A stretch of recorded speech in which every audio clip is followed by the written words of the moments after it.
Ned X and Sansa. I was not aware until after I posted the last chapter that the Great Hall / throne room is at the top of the Serpentine Steps and the Tower of the Hand is at the bottom of them. Ned X. He shouldn't have come south. He knew in his heart that coming south was a terrible idea. The fate of his family still haunted his dreams, but when Robert had come calling, did he listen to every instinct inside of himself that screamed to stay at Winterfell? No. And here he was reaping the consequences, Robert missing and him surrounded by men loyal to the Queen and her child born of incest. Sir Barristan, please lift up the sheet, Joffrey called. Sir Barristan reached out hesitantly and with a tug pulled the sheet clean off the table, revealing what it had been covering. It was a body, but it was not Robert's corpse that lay on the table. Instead of the king, it was a bloated body dressed in white armor, Sir Boros Blount, the King's Guard member who had accompanied Robert to Dragonstone. Ned's elation at seeing it wasn't Robert was soon crushed at the realization of what the finding of Sir Boros' body meant. Even if it wasn't Robert, it heavily implied terrible tidings, that the Lady Lyanna had gone under. Sir Boros Barristan muttered in dismay. A fishing ship found him, Joffrey said, his voice high in glee. They brought the body to the docks. The king, my husband, is dead, Cersei declared. Joffrey is now king. No, he isn't, Ned wanted to declare for all those in the room to hear, but he held his tongue. This was a precarious situation he now found himself in. He turned and tugged on Jory, beckoning him closer. No matter what happens, get Sansa out of King's Landing, he whispered. My lord? Jory asked, voice soft and face scrunched in confusion. What are you whispering? Joffrey demanded. Promise me you'll get her out of here, Ned said so only Jory could hear. Promise me, Ned. Promise me. Jory gave a curt nod before standing straight. Ned turned back to see all eyes were on him. What did you say? Joffrey again demanded. Nothing, my prince. Joffrey's nostrils flared and his green eyes glared at Ned. King. I am king. That's right, Cersei said, her own green eyes staring at Ned in indignation.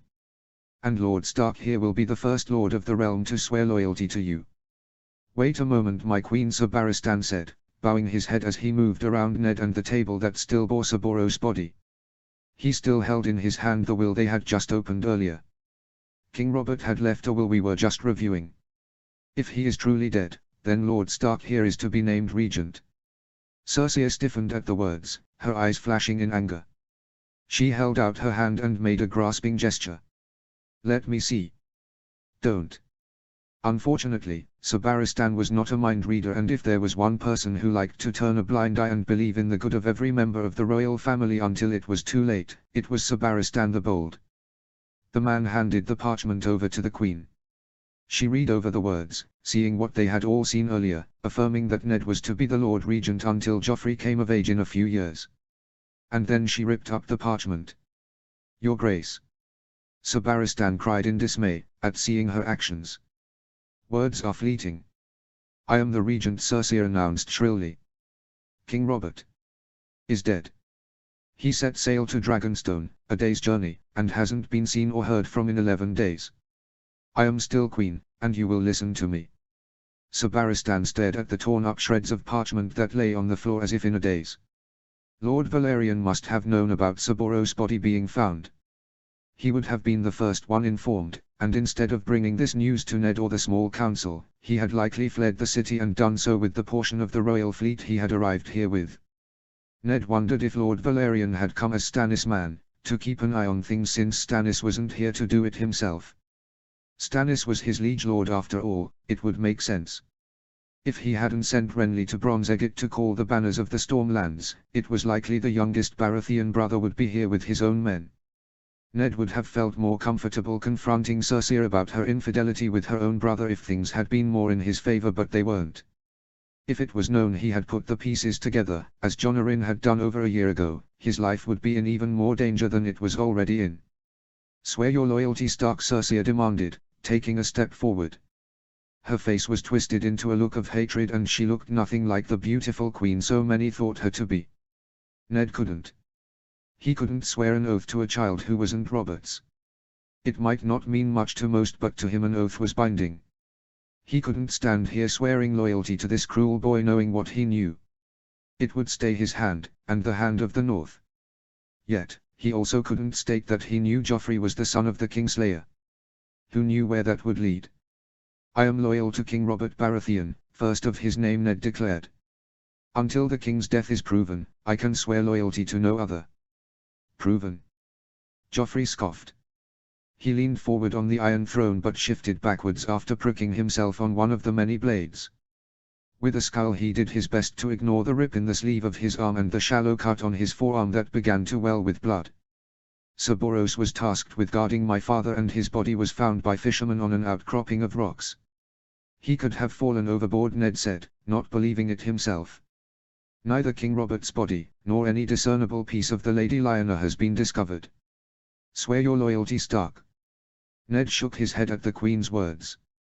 I am sorry, Your Grace, but a man can only be loyal to one king at a time, and I am loyal to your husband. Cersei took in a deep breath, seething in her anger. Very well. Arrest Lord Stark and his men. Those who will not swear loyalty to the king commit treason. The men behind him rustled at the news, but Ned was fine with arrest. It meant they lived and gave them time to come up with something. Sir Jacelyn might still be loyal to him, and perhaps with his help he could get his men out of the city. No, Joffrey said, a cruel smirk making its way across his face. You may arrest Lord Stark, but as your king I order you to kill his men as an example to those who disobey the king.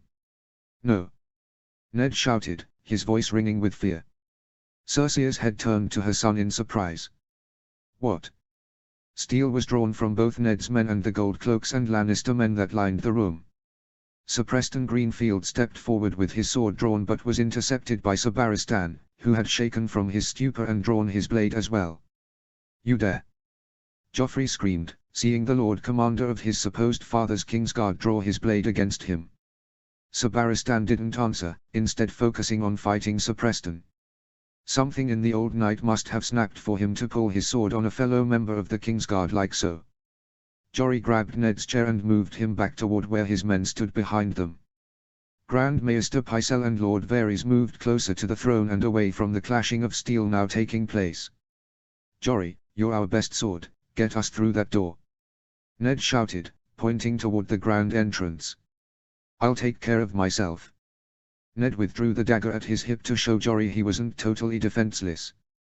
Jory hesitated for a moment but nodded his head, running to the back of the room where the Lannister men blocked their exit. A gold cloak came for Ned and made to grab the handles on the wheeled chair to take control of him, but Ned slashed at the man's hand. Gold cloaks didn't have gauntlets, allowing the dagger to cut through the leather glove and a few fingers. The man stumbled back in shock and was cut down by Sir Barristan. Ned looked behind the White Knight and saw the blooded corpse of Sir Preston laying on the ground. Do something, dog! Joffrey screamed at his sworn sword. Sandor Clegane stepped down from the dais that the Iron Throne stood on and withdrew his great sword. Ned worried that even Sir Barristan, whose old age had slowed him down, would struggle against the Hound. One of Ned's guards, Jax, grabbed the back of his wheeled chair and pushed him through his men to where Jory and a few others had slain the Lannister men and were creating an opening for him. Jax pushed Ned out of the throne room at a sprint, and Ned feared one of the wheels would catch on a rock and send him tumbling to the ground. Damn the Kingslayer for doing this to him. Even if he could at least walk, he wouldn't be such a hindrance to his men. There were several Stark men ahead of them that cleared the way of the few gold cloaks who lingered in the courtyard that sat outside the throne room. At the top of the serpentine stairs that led down to the Tower of the Hand, Jax came to an abrupt stop and Ned was almost thrown forward out of the chair and down the stairs. Behind them the battle still raged. I can try to carry you, my lord, Jax said, moving to do so. No, Ned said, with a shake of his head. 4 of his men rushed down the stairs, likely to take on any gold cloaks that might be at the bottom. My lord Jory was at his side. We have to get you out of here. Leave me, Ned ordered. The 2 guards gave him astonished looks, shocked that he would command them to do such a thing. Unless Cersei wanted the entire North rising in rebellion, she would not harm him. The same could not be said for his men. You promised me you would get my daughter out of this city, Ned reminded Jory. I will do nothing but slow you down. Get to the tower, get the rest of our household, and get out of here. Go, Jax, tell them so they are ready to leave. Jax looked at Ned for a moment and bowed. It's been an honor, my lord. Ned watched as Jax ran down the stairs, his armor making it difficult. Those of his guards still alive were forming a half-circle around him, and were fighting off the gold cloaks that were coming at them. Sir Roderick's skill at training was showing itself apparent as they more than held their own against the gold cloaks. Carving his way through any in the city watch stupid enough to challenge him came Sir Barristan, who his men allowed through. Lord Stark, we must get you out of here, Sir Barristan said. I am staying, sir. You are an honorable man, Sir Barristan, so I ask a promise from you, if you will grant me one. The bold hesitated for a second before dipping his head. I am not sure what my honor is worth now, but name the promise you wish to ask of me. Promise me you will bring my daughter to the north. Sir Barristan stared at him a moment before nodding his head. Ned smiled. Good, now go. All of you go. Jax was right, my lord. It has been an honor. The honor has been mine, Jory. Your father would be proud of you. Jory gave a tight nod before he and Sir Barristan ran down the steps. Ned turned his chair around to face the fight that took place around him as more of his guards were cut down. 3 more Stark men peeled off and ran down the steps, and Ned was sure it had more to do with cowardice than obeying his orders to leave, but he did not hold that against them. He looked around his dwindling guards and saw the trail of bodies that led from the great hall to where he now sat. Stepping over the bodies was the Hound, who shoved the gold cloaks aside as he stepped forward and killed the last member of the Stark household guard who stood there. Ned bowed his head at all the men who died defending him. A silence seemed to settle upon the courtyard, but only for a moment. Not everyone who had fallen had been killed, and their moans of pain were easier to hear without the clang of metal on metal. Behind him he could hear more shouting and what sounded like fighting, and he prayed for the safety of the rest of his household, though Sansa was at the front of his mind. What are you cunts waiting for? Sandor said, looking at the gold cloaks who stood around him, as if unsure what they should now do. The rest of his men have fucking fled down the steps. Get after them, you shitheads. The gold cloaks rushed past Ned and he could do nothing to stop them. Sandor stopped in front of him, holding his great sword in one hand and holding out his other hand, his palm facing up. Give me that dagger and don't try anything or I'll cut your fingers off one by one. Ned slowly reached out and placed the dagger he held into the Hound's outstretched hand. The Hound examined the dagger for a moment and nodded his head. Looks sharp. I'll keep it. He shoved the dagger into his sword belt. All right, Clegane, bring me to the Queen. I'm not your bloody servant, Clegane said before turning around and heading back to the throne room. He left Ned there at the top of the stairs, alone, crippled, and unable to do anything as the rest of his household in this thrice-cursed city struggled to survive. Sansa. She had tried her best to do as Queen Cersei told her was befitting of her as the eldest daughter of a great house. She'd ask her father about what was happening in the realm and the city, any news he had heard that wasn't widely known, decisions he was making and why he was making them. They were more questions that her mother would ask and questions she had never asked before.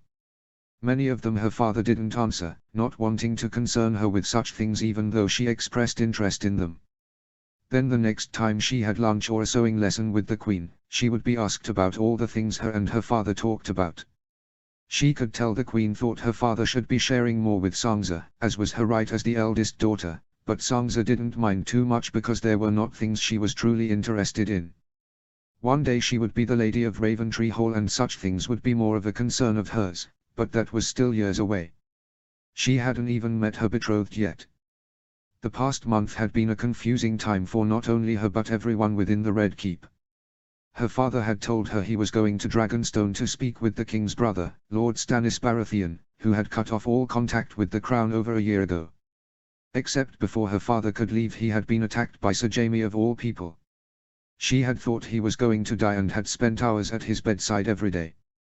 Lady would lay at her feet, refusing to go with Harwin on their daily trips to the Kingswood. Sansa was grateful for the comfort of her direwolf. She gained strength from Lady's presence, especially after hearing how she had saved her father's life. Along with the servants she helped feed her father small amounts of mashed up foods, massaging his neck so his body would swallow it. She would dribble water past his chapped lips regularly, knowing it was needed to keep him alive. She watched as the maesters would peel away his bandages to check the progress of his shattered leg, to make sure it was healing properly. The 2 weeks her father had spent unconscious were the worst 2 weeks of her life. She had never cried more in that time than she could ever remember. Jory and Harwin had to all but chase her from her father's rooms to attend her lessons, but she found she could never focus on anything the maesters and septars told her. By the grace of the old gods and the new, her father awoke from his injuries. Except more and more ill news followed the joyous occasion. The king set sail for Dragonstone but never made it. The West started a war against the Riverlands over the arrest of Sir Jaime. Father wanted to send her home because her good sister was pregnant. Not that the pregnancy was bad news, but Sansa loved it in King's Landing. She loved the fashion, she loved the food, she loved seeing all the knights and lords who were in and out of the Red Keep, and she loved the gossip. She could stomach the smell of the city for all those other things. But leaving King's Landing had been delayed as all ships were required to search for the king. She didn't know how delayed it would be though. She sat with Jane on her bed in her room in the Tower of the Hand. They were talking about a comely knight they had seen the other day and that Jane was in love with, one of many she had fallen in love with since they had arrived at King's Landing. Lady lay at her feet, too big to be on the bed as well. The Lord Hand's rooms were at the top of the tower, though her father had converted a much smaller room at the bottom of the tower into both his chambers and solar. Her rooms were one of 3 that were on the floor below. The other rooms sat empty but she didn't mind.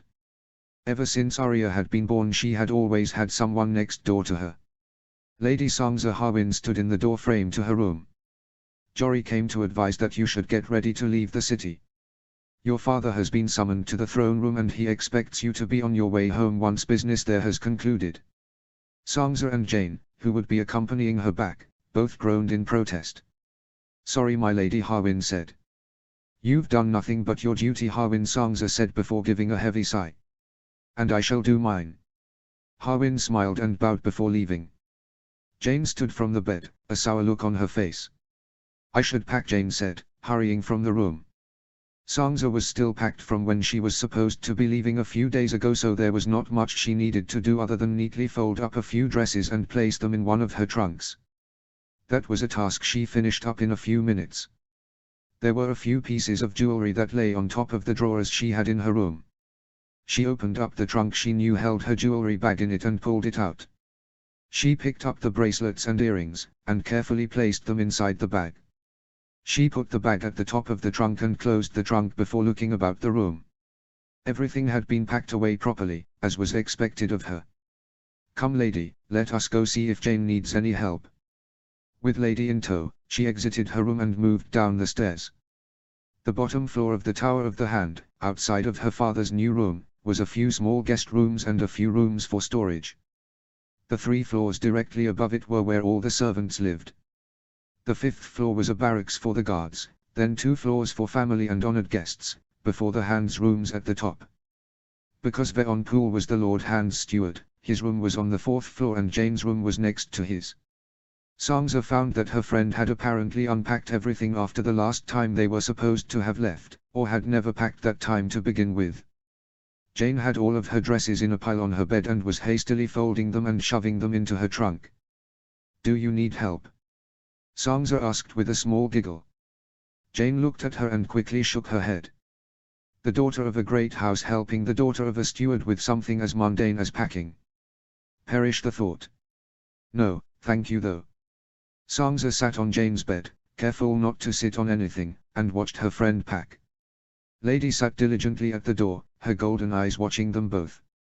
It's such a shame to be heading home, Jane said, as she folded up another dress. I'll miss all the handsome knights, Sansa said, thinking of Sir Loras Tyrell, the Knight of Flowers in particular. So gallant and strong. Lady stood up, fur on edge and teeth bared. Sansa noticed the behavior first. Lady, what's wrong? She asked, worried, having never seen her direwolf act like this. Shouts from below reached their ears. Sansa glanced at Jane, who looked as worried as she felt. What was happening? There was a clamor. Someone was running up the stairs. Lady Sansa. She recognized the voice as Harwin's. Here, Harwin. In Jane's room. Harwin appeared in the doorway in a huff. He was half in armor he hadn't been wearing previously, his sword clutched in his hand. In his other hand he held some sacks. He thrust 2 of them at Sangza. "Give one to Jane and listen to me carefully."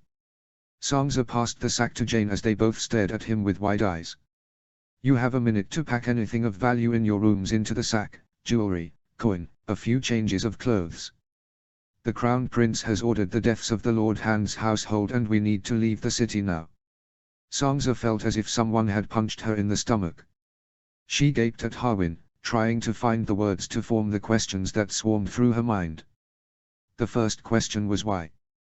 The second question was surely he was joking, as Joffrey was too handsome to be so cruel. "Go!" Harwin shouted, snapping her from her thoughts. Sangza ran past him, as Jane scrambled to her trunk. Sangza dashed up the stairs to her rooms, lady on her heels. Harwin followed them both, but while Sangza stopped on the floor for her rooms, Harwin continued up to the Lord Han's rooms. He was likely grabbing everything of value and importance her father had left in the solar. She threw open her trunk that she had placed the jewelry in earlier and took out that small bag and placed it in the sack. There was a small coin purse inside as well that she grabbed. She looked at all of her dresses and couldn't decide which ones she was to take. The green one with the silver sash and lace. The white one with the grey trim. Sangza. Jane was standing in front of her doors, her eyes wide and her body trembling. She held her sack in her hands. "We have to go up." There were people moving on the staircase and the shouts she heard were much closer now. Lady was tense and looked ready to pounce on something. "Up?" Sangza asked, confused. Jory was suddenly in the doorway, standing behind Jane, his face wild. "Lady Sangza, come." She grabbed the first 3 dresses off the top and quickly shoved them into the sack. Jory beckoned her and led the 2 of them to the staircase, where he directed them up one more floor. The Lord Han's rooms were filled with the members of her father's household, including the guards who had been assigned to watch her. Like Harwin, they only wore parts of their armor, but each of them clutched their swords and spears. "What are we all doing up here?" A few more Stark men ran into the room, followed by a man in white armor who could only be Sabaristan. Sabaristan slammed the door closed behind him and locked it. "Barricade the door!" Jory cried. A few of the men lifted the writing desk and placed it against the door. Others went in search of other heavy furniture. "How do we escape from here?" Veonkul asked, hand wrapped protectively around his daughter's shoulder. "We were told to go up, but we're trapped." Sabaristan shouldered past everyone to the doorway that led to the bedchamber. He paused as 2 men moved slowly through the doorway, holding the wardrobe between the 2 of them. Banging on the doorway from men trying to break down the door is heard. Sangza wanted to cry out but stopped herself from doing so. The wardrobe was placed atop the desk, pressed against the door. Sangza followed after Sabaristan into the bedchamber and saw him crouched inside the hearth. She didn't know what he was doing, but suddenly the back wall opened up, exposing a tunnel of some sort. In here, she shouted to everyone still gathered in the solar. "We have our way out." Jory was the first one through the doorway, his eyebrows raised as he spotted the opening in the hearth that the White Knight knelt next to. "Through here are 230 rungs that lead down to a chamber with a dragon mosaic," Sabaristan explained. "From there are 6 tunnels, 3 of which lead out of the keep. I believe I know the way, so I'll go first." With that, Sabaristan crawled through the hearth. Jory waved a couple of the other guards into the room and directed them through the hearth as well. Sangza felt something wet press against her hand and looked to see Lady staring at her. "Lady," she cried, realizing the direwolf wouldn't be able to travel down the rungs. "I can't leave her." "Lady Sangza, your life is worth more than a wolf's," Jory said, stepping towards her. Sangza stepped back and stooped down to wrap her arms around Lady's neck. "If Lady doesn't go, neither do I." Jory gripped the hilt of his sword and looked between Sangza and Lady, as if contemplating what would happen if he moved to kill Lady. "I'll take the damn wolf," Harwin said, sheathing his sword. Harwin looked at Lady, who stared back at him. "By the gods, you've gotten big. I knew I should have stopped you from eating all those deer." The pounding on the door in the other room got louder. The servants were in the bedchamber as well, including Jane and her father. Harwin crawled through the hearth and after a moment shouted for Lady. Go on, Sangza told the direwolf softly. Lady padded through the hearth. 230 fucking rungs, Harwin's strained voice could be heard. Sangza, you're next, Jory commanded. With Lady going, Sangza had no reason to stay. She crawled through the hearth and saw that the tunnel opened up so she could stand. There were cracks in the stone that let in enough light so she wasn't groping around in the dark. She could barely make out the opening in the floor and the evenly spaced rungs in the wall. It was difficult climbing down with the sack she held in her one hand, and she started to tire the farther she went, but she kept at it. 1 foot below the other, one hand at a time, until at last her feet were touching stone. She looked up to see a small figure several feet above her, realizing it was Jane. She stepped away from the rungs and towards where she saw Harwin bent over, hands on his knees as he panted from exhaustion. Next to him sat Lady, who was looking at her as if wondering what took her so long. Lady Sangza cried, stepping forward to hug her direwolf. No worries, Harwin huffed out. I'm fine too. The room they were in had a mosaic on the floor that mirrored the House Targaryen banner, a red three-headed dragon on a field of black. It wasn't that large of a room and was lit by a single iron brazier that was shaped like a dragon's head. Everyone who had left before her were huddled in this relatively small room, all except Sir Barristan. She soon found herself joined by Jane, and then her father. What are we waiting for? Veon asked. Sir Barristan doesn't remember which path one of the first guards who had gone down the rungs said. He's scouting ahead. More and more people joined them in this chamber, pushing some of them down the first few feet of the 6 paths that led from the room. Eventually, while they still waited for Sir Barristan, Jory climbed down the rungs and pushed his way through the crowd. Where's Sir Barristan? Jory asked. Here. Sir Barristan emerged from one of the paths with an encouraging nod of his head. This is the way we must go. Chapter 27, Tyrion 4. Tyrion 4. King's Landing still smelled like shit. He had been gone for well over a year now, and had heard of the dragon pit exploding in a cloud of green. He had hoped maybe the explosion would have blown away the smell, but alas, the stench of the city still lingered. At least the newly rebuilt portions of the city looked a lot better than the older ones that hadn't gotten blown up, for whatever it was worth. He rode through the capital at the head of a small host of men, feeling like the conquering hero from the stories of old. Riding next to him were Bronn, Sir Mandon Moore, and Sir Harwin Plum, commonly called Heartstone. Sir Harwin was the third son of Lord Flip Plum, one of his father's loyal bannermen, and was very skilled with a warhammer. He had been assigned to accompany Tyrion to the capital. Behind them rode 20 Lannister men, half of those who had been with him since he had first left Casterly Rock. He hoped after over 2 months of leading them he had their loyalty, but he wasn't quite sure. He did know that whatever loyalty they did have for him was going to be tested by his sister. Behind those 20 men were the 1,000 gold cloaks that had originally been sent by Ned Stark to break Tyrion's siege on the Tower of the Rush. The rest of that force, 5,000 crown land levies, had split off the day before to go back to their lands. Sir Mandon Moore had reached the host to turn them around the day before Tyrion ran into them, which was good news because the last thing he needed was to be killed. And mixed in between all these men was the whore Bronn had found him. A small dark-haired girl named Shae. She was slim and pretty, with large dark eyes, and short dark hair. Tyrion thought she was beautiful and was glad Bronn found her before some other man within the camps had. It had been 12 days since Tyrion had been ordered to become the acting hand in his father's place. 10 days since Jaime had ridden north to Riverrun and he had ridden east to the capital. He wondered how Cersei was going to feel seeing which of her brothers was riding into the city, probably enraged. He couldn't wait to see the look on her face. As they moved closer to the Red Keep, he instructed Bronn to set Shae up in a nearby tavern, since he had to evict Ned Stark from the Tower of the Hand before he could bring her into the keep. The first person he saw upon entering said keep was Varys, who stood there in the front courtyard with his arms folded across his chest. "Lord Tyrion, it is great to see you again." "Oh yes, I'm sure you're beyond thrilled," Tyrion said as one of the stable boys rushed over with steps usually used by small children to dismount from their horses. With some effort he dismounted, going from being a few inches taller than Varys to over a foot shorter. "I did miss your humor, my lord," Varys tittered. "What do we owe the pleasure of your arrival?" Varys looked curiously at the men who rode next to him and then at the gold cloaks who poured into the keep behind him.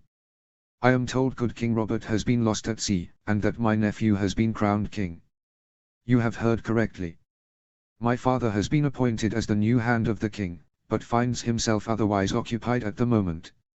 I have come to assume the position until he is freed from his other duties." "Well, let us hope you fare better than the previous hand," Varys said with a giggle. Tyrion frowned. That didn't sound good. He hadn't heard of anything happening to Eddard Stark. What has happened to Lord Stark? Thrown in the black cells for refusing to pledge his loyalty to King Joffrey. Lord Stark holds out hope that his dear friend King Robert is still alive, or so he claims. It seemed Cersei and Joffrey had been busy. "Where are my dear sister and nephew?" "In the throne room, appointing a new knight of the Kingsguard after we've lost so many of them." "So many of them?" Tyrion asked, confused. As far as he knew it was just Jaime and whomever accompanied Robert on his ill-fated voyage. "Please Lord Varys, walk with me to the throne room and tell me all I have missed." Sir Harwin, Sir Mandon, and the Lannister men followed dutifully behind them.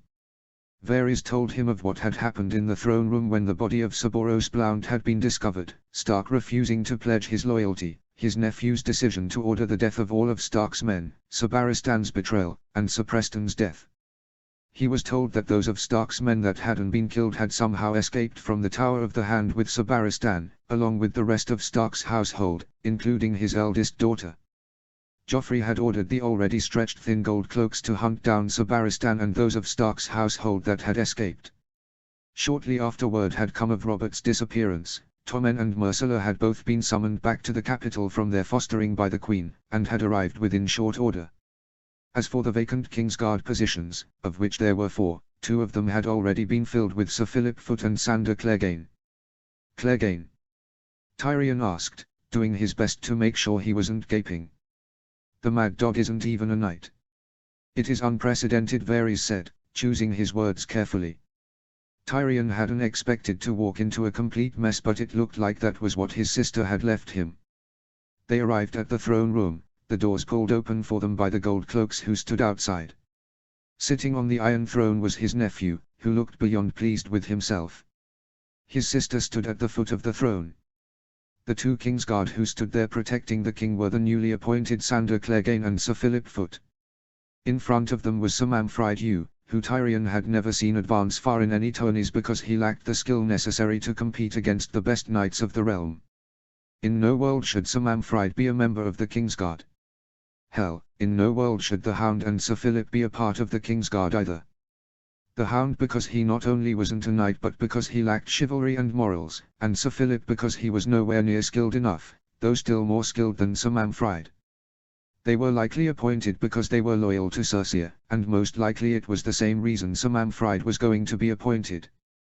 Whatever was about to be said died on Cersei's lips as she saw who it was that entered the room. The scowl on her face made Tyrion smile. "I hope I'm not interrupting anything," Tyrion said as he approached. Uncle Joffrey said, the word dripping with disdain, "What are you doing here? Your grandfather accepts your appointment as the Hand of the King but finds he is unable to come to King's Landing at the moment. In his stead, he has sent me as acting hand." "Impossible," Cersei spat out. "He would never do such a thing." Sir Mandon Moore moved up to the dais, to stand next to Sir Foot and resume his duties guarding the king. "It's true, Your Grace," Sir Harwin said, stepping forward with the sealed scroll that stated such. "Your father gave me this to present to you." Sir Harwin bowed low and held out the scroll. Sir Philip moved forward to take it and gave it to Cersei. She broke the seal and looked over their father's words, her face getting redder and redder with each word she read. "I was just as shocked as you, dear sister," Tyrion said, grinning as he savored the moment. When he was on his deathbed, which was hopefully decades from now, this would be the moment he would think of before slipping away from the mortal realm. "I won't allow it," Cersei said. "If that is your wish," Tyrion said. "Do you want to write the letter to father, or should I?" Cersei scowled again. "No, if father thinks you capable," she emphasized the word to show her disbelief, "then who am I to disagree?" "Excellent. Now Sir Manfred, there is no need for you anymore." Sir Manfred looked shocked. "I beg your pardon, my lord, but I am to be a member of the King's Guard. The Queen said it herself. Yes, well, as the Hand, I disagree with the selection. The King's Guard is to have the most talented and valiant knights in it. While I do not question your valor, I do question your talent. The knight purpled. I will not have my swordsmanship questioned by a dwarf. Tyrion asked. He looked behind him and saw that Bronn had slipped into the room. Very well, sir, here is your chance to prove your swordsmanship not only to me, but to your king as well. Bronn, can you come up here? Joffrey perked up at that. If there was one thing his nephew seemed unable to get enough of, it was violence.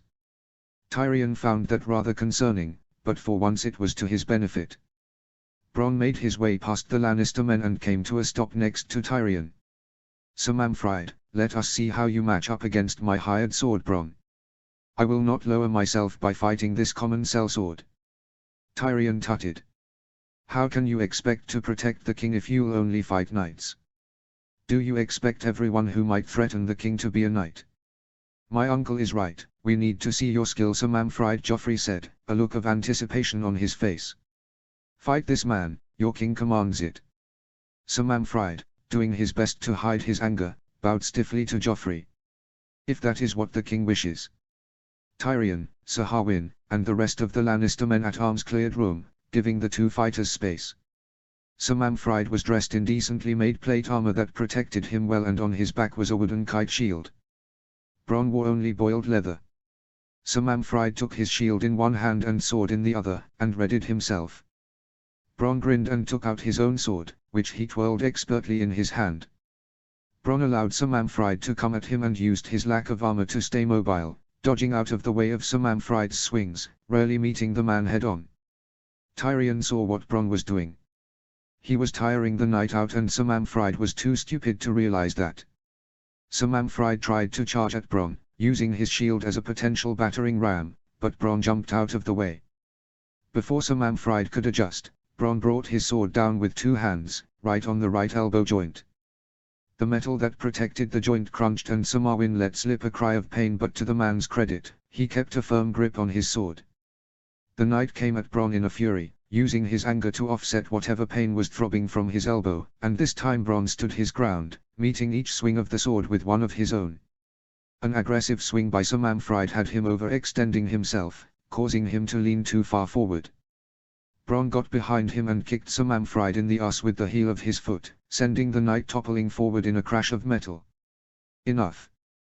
Tyrion shouted, much to Joffrey's disappointment. Bronn immediately took a few steps backwards but kept his sword out and his eyes on the knight, in case he tried something. Atene rushed forward to help Sir Manfred up, likely the knight's squire. Tyrion could see blood dripping from the gauntlet of the wounded arm.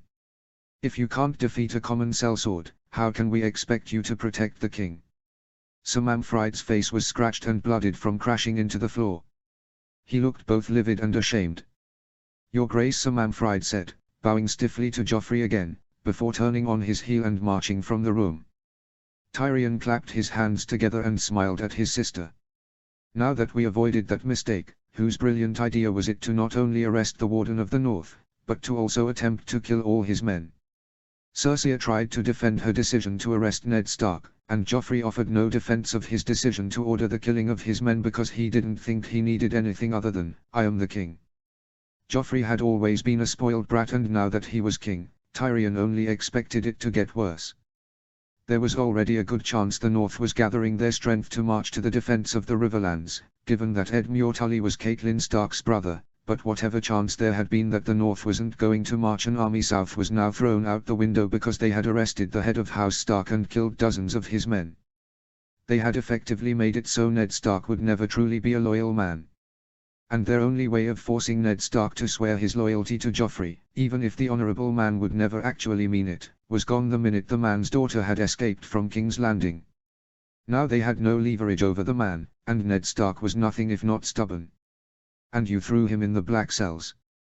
Tyrion had demanded. If Stark dies in our captivity, there goes any chance we have at peace. Tyrion had ordered Lord Stark moved to the highest room in the Maiden Vault that was to be under constant guard. The Warden of the North had been in the black cells a little over a week, hopefully not enough time to do any severe damage, but the man was already suffering from a leg injury that being thrown into the small dingy black cells could only make it worse. Tyrion had ordered food and wine be brought to the man, a bath be drawn so he could wash off the grime of the dungeons, and a maester to check on the man's injured leg. He would need to speak with the former hand, but that would have to wait. Everything Stark's household had left behind in the Tower of the Hand had been gathered and placed in the storage rooms on the bottom floor, to be gone over at a later time. Tyrion hired himself new servants from out in the city proper, a cook, a kitchen maid, a chambermaid, his own personal stable hand, and 3 serving girls.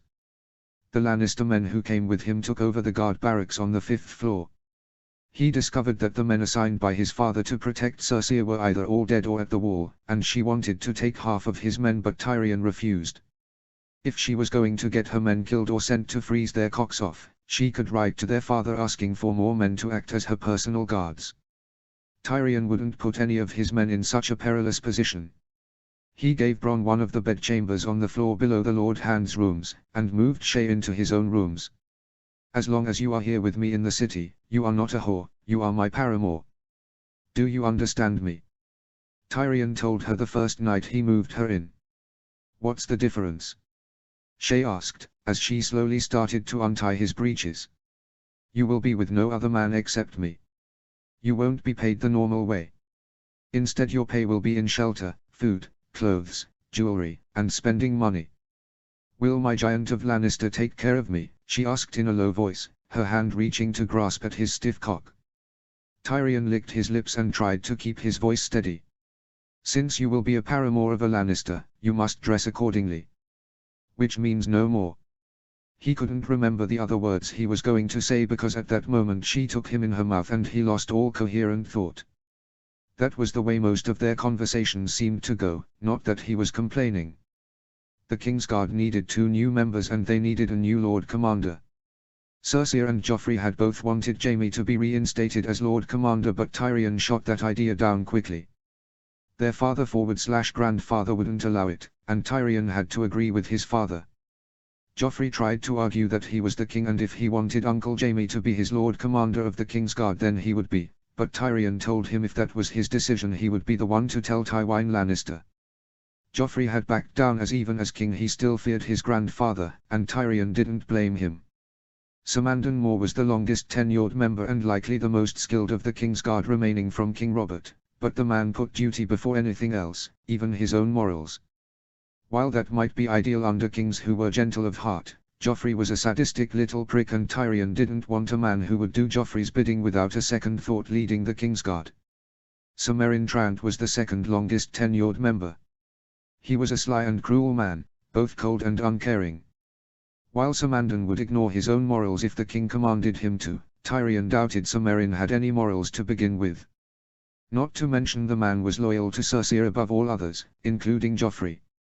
That wouldn't do either. That only left Tyrion with one choice for Lord Commander, Sir Arys Oakurt, who looked more the fabled knights of old than either of his compatriots.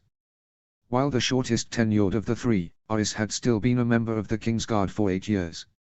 He was more skilled than Sir Meryn, and had the courtesies and morals the other 2 lacked. He was no Sir Barristan the Bold or Sir Gerald the White Bull, but he was the best available.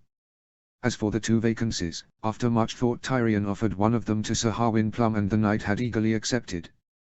He might be hard-eyed and unforgiving, but Sir Harwin was also gallant and cordial. The knight also hardly spoken less spoken to, which was something one wanted in a man meant to guard royalty all day. Sir Harwin might not be as skilled with a sword as the others, but he was more than a match for them with his warhammer, and there was nothing that stated a member of the Kingsguard must wield a sword. Plus, Tyrion's appointment of the man meant that he had the loyalty of at least one of the Kingsguard. Who knew when something like that would come in handy? He announced his choices in the throne room during a session of the court, bullying his way through Joffrey and Cersei's attempts to protest, and making them official before all the realm. There was still one more spot to be filled, and Tyrion announced that any knight who thought themselves worthy were more than welcome to come to the capital to prove themselves. He figured out of the dozens who would come to King's Landing to try to claim the final spot, at least one of them had to be a truly skilled warrior, right? After the Kingsguard there was the small council that needed to get to its correct numbers. Baelish, Varys, and Grand Maester Pycelle all still had their positions that they occupied under Robert. Tyrion wrote letters to Renly at Bronze Eggett, telling the man to forego his calling of his banners, since Tywin Lannister was no longer a threat to the crown like Ned Stark had decreed, and to return to the city to resume his post as Master of Laws, and to Lord Montfort Valerian, who had departed King's Landing with a large portion of the royal fleet the day Sir Boros' body was discovered, to resume his post as Master of Ships. Then there was the problem that the majority of the royal fleet was still gathered at Dragonstone with Stannis, which shouldn't be the case because the man was no longer Master of Ships. Any and all attempts to message Stannis went unreturned, even by King Robert, the man's own brother, so Tyrion doubted he'd have any more luck. That was something that needed to be addressed, but given Robert had just disappeared sailing to the island, Tyrion wasn't ready to tempt fate and make the trip himself just yet. He was meeting with Bronn in the Hand Solar, a room that didn't currently have a door. It has been shattered to pieces to gain entry after Stark's household had barricaded themselves inside, only for the rooms to be empty of anyone. Quite the mystery that Tyrion suspected Varys had the answer to. Tyrion decided if he was going to live in this city, he needed more men. Outside of Bronn, no one's loyalties were certain and even Bronn's was questionable. "I need more men loyal to me," Tyrion explained to Bronn. "Loyal to you?" Bronn asked, eyebrows raised. "They'd be sellswords. As soon as there's a hint they're losing they'll switch sides. There are plenty of hedge knights in this city. Likely there's a few of them who hold true to the code of honor knights are supposed to follow. Those are the ones I want you to find." Bronn gave him a skeptical look but was interrupted from answering by a servant appearing in the doorway. "Pardon, Lord," the servant said, bowing low, "but there's been an emergency small council meeting called by the Grand Master." "Excellent, likely more shit I'll have to deal with." "You have your orders, Bronn." Bronn grumbled to himself but left the room, pushing past the servant. Tyrion moved from behind the desk and gave the servant a curious look. "Did the Grand Master say what this meeting is in regards to?" "No, Lord." The downside to being the acting hand was the amount of steps to and from Hand's room. At the bottom of all those steps his legs ached, but half as much as they did when traveling up. The small council chamber was filled with the members still in King's Landing, including Cersei in her self-appointed role as regent. Joffrey was noticeably absent, and Tyrion was grateful for that. Trying to curb his nephew's cruel tendencies became a lot harder a chore since the teen became king. Pycelle held 2 scraps of parchment in his hand. They looked like Raven messages and must have been the reason for the meeting. Riders from Rossby and Hayford have both arrived today, carrying a message they received from Stannis Baratheon. Grand Maester Pycelle grimaced, his wrinkles becoming even more prominent with the action. Whatever was in the messages Pycelle seemed reluctant to expand on. "Out with it, man," Tyrion said. "What did the messages say?" "Yes, well," Pycelle cleared his throat, "Stannis Baratheon has declared himself the rightful king of Westeros." Tyrion chuckled, thinking it was a poor joke the Grand Maester was making, but he was the only one to do so. No, the old man was serious. "Stannis king. He was always jealous of Robert," Cersei said, her eyes narrowed. "I don't understand," Sir Aris said. "He can't just declare himself king because his brother is dead. King Robert left behind 2 sons. Does Lord Stannis say his reasoning?" Grand Maester Pycelle hemmed and hawed but would not give an answer. "Give me one of the damned messages," Tyrion said. The message was passed to him. "Stannis Baratheon, rightful king. Ah, here we are. He names the boy who sits the throne Joffrey Waters, a pretender born not of King Robert but of." Tyrion looked at his sister, the queen, and her brother, the Kingslayer. Sir Aris looked shocked and disgusted at that, but he was the only one. Grand Maester Pycelle had already seen the words, so his reaction to them would have been earlier. Cersei looked angry, but she always looked angry when he was in the room. There was no shock or disgust or offense on her face. The same with Varys and Baelish. My gods, Tyrion thought, there might be some truth to Stannis' claim. Chapter 28, Robb 7. Robb 7. Robb crumpled the parchment in his hand and scowled. That little shit Joffrey had arrested his father on treason and had ordered Robb to come to King's Landing to swear loyalty to the crown.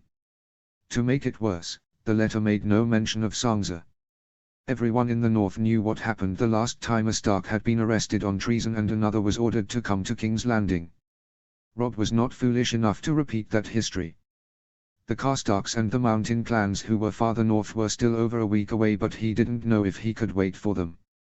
He had already received word that Uncle Edmure's host under Riverrun had been beaten.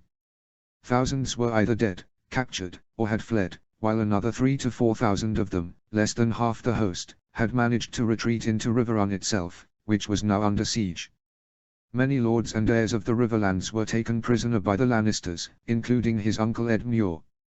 "What do you want to do?" Theon asked. It had been just the two of them in his father's solar, as it often was since he had sent Jon south a few weeks ago. His brother was likely halfway to Moat Cailin by now, somewhere in the Barrowlands. Then Maester Luwin had come with a message recently received from King's Landing. "We cannot delay." Kyne. The guard who had been posted outside opened the door and stepped into the room. "You called, Lord Robb?" "Yes, have the word spread to the lords to gather in the Great Hall. I must speak with them." "Of course." Kyne bowed and left the room. "Is there further need of me?" Maester Luwin asked. "Yes, Maester Luwin. Just give me a moment to gather my thoughts." Robb leaned forward in his chair, staring at a map of the Seven Kingdoms that was spread out in front of him. "A Lannister host encircles Riverrun here," Robb said as he tapped the castle on the map, "and word has reached us that Lannister raiding parties are pillaging along here." Robb tapped a stretch of farmland to the east of the Stony September. "Lady Went wrote to us that a host led by Tywin Lannister crossed the Godeyes River around here, and she suspects this host will march north along the eastern shore of the God's Eye, likely going to Harrenhal or Deary." On top of telling them of Lannister movement, Lady Went had also begged them for aid, as like Uncle Edmure she was also kin to Robb, being cousins with his grandmother through his mother. House Went was on the cusp of elimination and didn't have the men necessary to defend the gigantic Harrenhal. Unfortunately for Lady Went, even if they rode out with their cavalry as soon as the letter arrived, they would still arrive well after the Lannister army marching on her lands. Deary puts them a day's ride from the Trident, Theon pointed out. Even Harrenhal is a little over a week away from the crossing. Tywin Lannister looks to block any army crossing the Trident, whether it be us or the Vale. They hadn't heard of the Vale raising an army, and all attempts from his mother to communicate with Aunt Lysa went unreturned.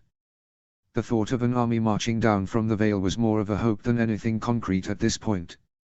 And the rumors that reached White Harbor have Lord Free calling his levies but sitting with his men behind the walls of the Twins, not moving. "Even if Free lets us pass, it will take us 4 months to get to Riverrun. Unless..." "Unless what?" Theon asked, eyebrows raised. Robb shook his head. It was an idea forming in his mind, but it would be months until they could implement it. He wanted the vanguard of his army to start leaving tomorrow morning. It would likely take over a day for the full host camped outside Winterfell to break camp and start marching down the King's Road, but they needed to start the 40-day journey to Moat Cailin as soon as possible, though he would try to push the pace and get them there a few days early. There was less of a need to build defensive fortifications in the north, so the hours needed to dig trenches and set stakes could be spent marching further south. Because he was leaving so much sooner than originally anticipated, there would be a lot of things left behind, namely the food and water. Those would be things gathered and ready to depart when Lord Karstark and the rest of the mountain clans arrived, another 3,000 men, who would then march down to join them in the Riverlands. "Maester Luwin, I need ravens sent to Barrowton, White Harbor, and Flint's Finger. The army begins its march south tomorrow and they must be made aware. House Ryswell and House Dustin would both have their levies camped outside of Barrowton, along with the levies of their sworn houses like Ironsmith, Ryder, Stout, and Long. Outside of White Harbor would be the levies of House Flint of Widow's Watch and House Marndaly, along with the levies of their sworn houses like Locke, Waterman, Wells, and Warfield. The same was true of House Flint of Flint's Finger at their keep, with their sworn houses like Holt and Tide. In order to make sure they had their forces at Moat Cailin to join with Robb's, they needed to know when he would be leaving Winterfell. Robb wasn't done. "In the letter to Lord Marndaly, tell him to spread the word in his port that I am traveling to White Harbor to take a boat to King's Landing. And send a raven to King's Landing stating that I am leaving Winterfell in a few days to make the journey there by boat, as King Joffrey commands." "You're taking a boat to King's Landing?" Theon asked, confused. No, but if I can make them think I am, maybe it buys us some time and sows some confusion. Of course, I will get on it right away. Mayor Stillowin turned to leave but paused in the doorway. You will tell your lady mother and your wife, correct? Yes, after I tell the men. Mayor Stillowin smiled and nodded his head before fully leaving. Robb looked at Theon and gestured to the door. Should we go tell the Northern Lords that we march to war? Great Jon will be happy to hear. They will try to test you, his mother had warned him as the Northern Lords had started pouring into Winterfell, leaving their hundreds and thousands of men to camp outside the castle walls. To see if you're worthy of their respect or just a boy playing at war. Great Jon will try to intimidate you with his size, Jon had told him of his foster father before he left for Moat Cailin. If you want him to follow you, you must not flinch. He dealt with the lords with the same cool courtesy he had seen his father use on them hundreds of times, and somehow he had bent them all to his will. Great Jon had tried to intimidate him, just as Jon said he would, drawing his sword with bluster, but a whispered word to Grey Wind had the Lord of Last Hearth one finger short and Robb's most ardent supporter. He entered the great hall to see all of the lords at Winterfell crowded amongst the tables. A few of the servants walked between the benches, pouring ale for all who wanted some, which given it was the north was everyone in attendance. At the high table only one person sat, Sir Roderick, in the seat to the right of the Lord's seat. Robb walked through the hall, eyes straight ahead, with both Theon and Grey Wind trailing behind him. He took the Lord's seat and Theon the one to his left. Grey Wind laid down behind them with a harumph. There was a murmur amongst the men that he sat and waited to die out. My lords, Robb said as the final whispers died away, I received a letter from King's Landing. They have declared that King Robert is dead and his son Joffrey now sits on the throne. A murmur went up amongst all of the men at the implications of Tywin Lannister's grandson becoming king. What would that mean for their expected war against House Lannister and the Westerlands? Good King Joffrey, Robb laced as much sarcasm as he could on those words, has seen fit to arrest my father, Lord Eddard Stark, for treason. The murmur amongst the men had quickly crescendoed into shouts of outrage. It pleased Robb to see this reaction to the news of his father's arrest. It let him know he was making the right decision. They demand that I go to King's Landing and swear loyalty to this new king who holds my father hostage. The North remembers the last time the king who sat the Iron Throne arrested one Stark and demanded another Stark come to King's Landing, but perhaps King Joffrey needs a reminder. A reminder that it was through the courage of Northmen that a stag sits upon the throne and not a dragon. They want me to come south. I will march south on the morrow, but I'll do so with an army of those Northmen at my back. A roar of approval went up amongst the men, and they pounded their mugs of ale against the table in a steady beat. Robb waited a moment for the noise to come down from its peak before he held up his hands to silence them once more. Lord Umber. The Great Jon stood from his seat, a freshly poured mug of ale in his hand. I give you the honor of leading our vanguard to hunting lions. The Great Jon tilted his mug back and chugged the entire thing. He slammed the empty mug on the table as hard as he could and let out what could only be described as a scream of approval that got the men cheering again. At the back of the great hall, Robb could see that his mother and Winifred had slipped into the room at some point. This isn't how he wanted them to find out he was leaving, and it was certainly not how he wanted his mother to find out father had been arrested. He wanted to be face to face with them as he told them the news. There were still a few things he needed to tell the lords. Like how Galbart Glover was going to stay behind to wait for the Karstark levies and the rest of the mountain clans, and to be the one to tell them of the plan and to lead them down south. Those things could wait until the morning though. My lords, the ale of Winterfell is yours. More cheers. They were in a boisterous mood tonight. Robb excused himself as he watched his mother and his wife leave the room. He received numerous pats on the back and handshakes from every lord he walked by. It was several minutes until he was outside, Grey Wind following dutifully behind, instinctively following without any words spoken. He found his mother staring at the moon with tears in her eyes as his wife had her arm wrapped around her shoulders in comfort. He approached them both and stopped a foot short. When did you find out about your father? His mother asked when she noticed him. A few moments before meeting with the lords. Mayor Stillowin brought me the message in father's solar. And Sansa. The message made no mention of her. His mother sobbed, and Robb moved in and wrapped his own arm around her. She turned into his chest to cry. He knew the lack of information on Sansa was worrying, but despite his sister trying to be the perfect southern lady, she was of the north. He had faith that she was tougher than she looked. With his free hand he reached out and took hold of Winifred's hand and gave his pregnant wife a small, reassuring smile. "You will not be here when your son is born," Winifred said, a sad look on her face. "No, but I will see her soon, and I'll make sure her grandfather gets to meet her too." Winifred was insistent they were having a boy and referred to their unborn child as such. Robb thought it would be a girl and did the same. "Should we discuss names before you leave?" "I will love our daughter no matter what we call her, so I will leave that in your capable hands. Just, if on the off chance it is a boy, not Brandon. There's been enough Brandon Starks in history." "Not so sure about it being a girl anymore?" Winifred asked, with a teasing grin. "Just covering my bases." His mother pulled away from him and wiped at her eyes. She took a deep breath and cleared her throat. "You will march on King's Landing?" Robb shook his head. "Not at first. Any attempt to cross the Trident will see us blooded by Tywin Lannister. I will cross the Green Fork, defeat the Lannister army outside Riverrun, free Uncle Ed Muir, and rally the Riverlands to my cause. Then I will march on King's Landing." "You will pay Walder for his toll?" his mother asked. "Aye, if Jon can find no other way." She frowned at him, as she always did when he mentioned Jon. His half-brother had been nothing but loyal and supportive. Robb knew he had nothing to fear from Jon, and one day his mother would know the same.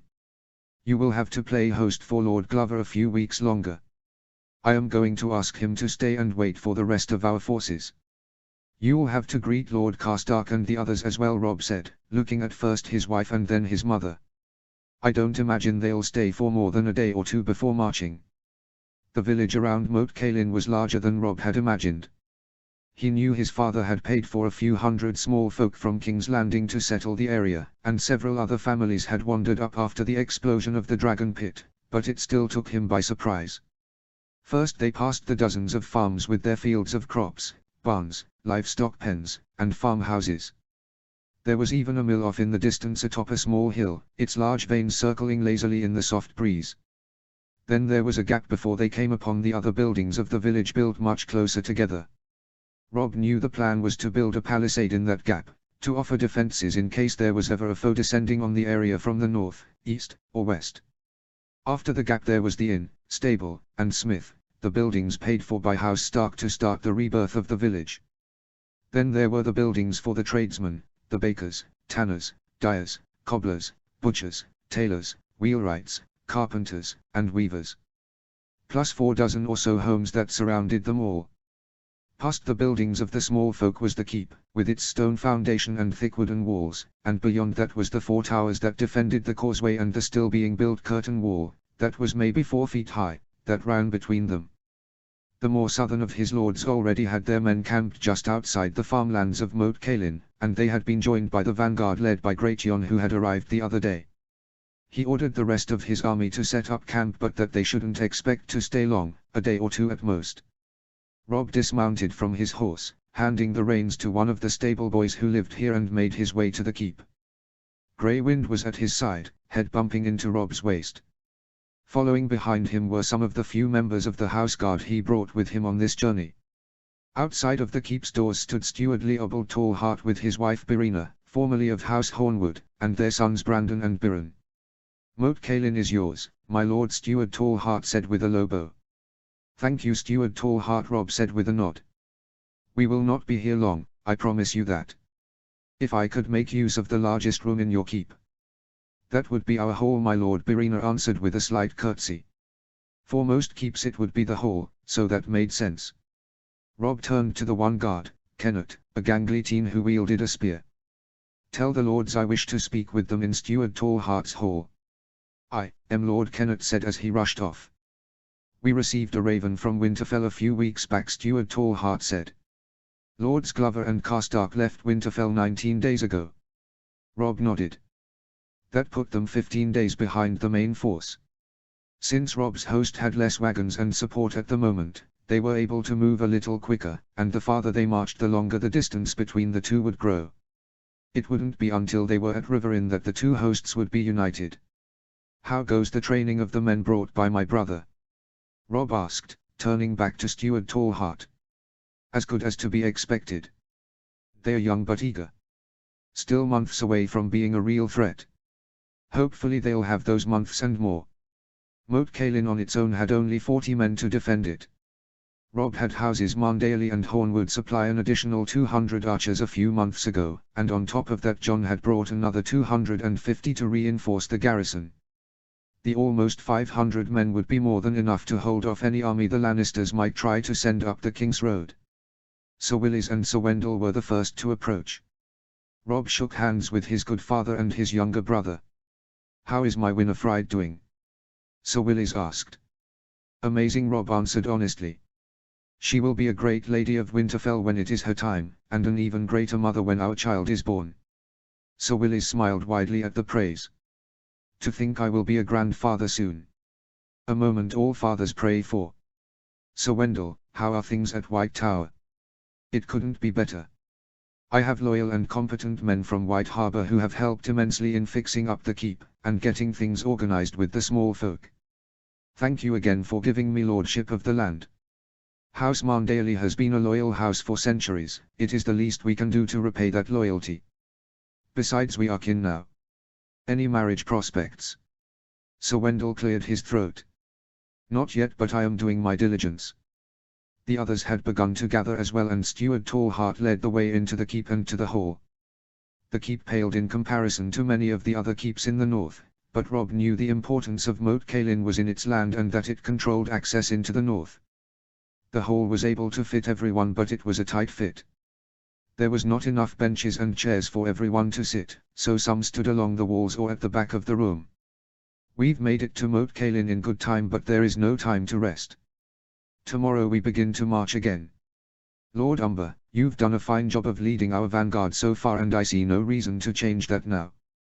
He would have those forces who had already been camped for a few days, those of House Marndale, Dustin, Ryswell, and both Flints, follow the vanguard next. That would allow those he had forced marched down here an extra day of rest before they followed. There was not much solid ground to walk on in the neck, so the army would be spread out over dozens of miles, a couple of days' walk from the vanguard to the rearguard.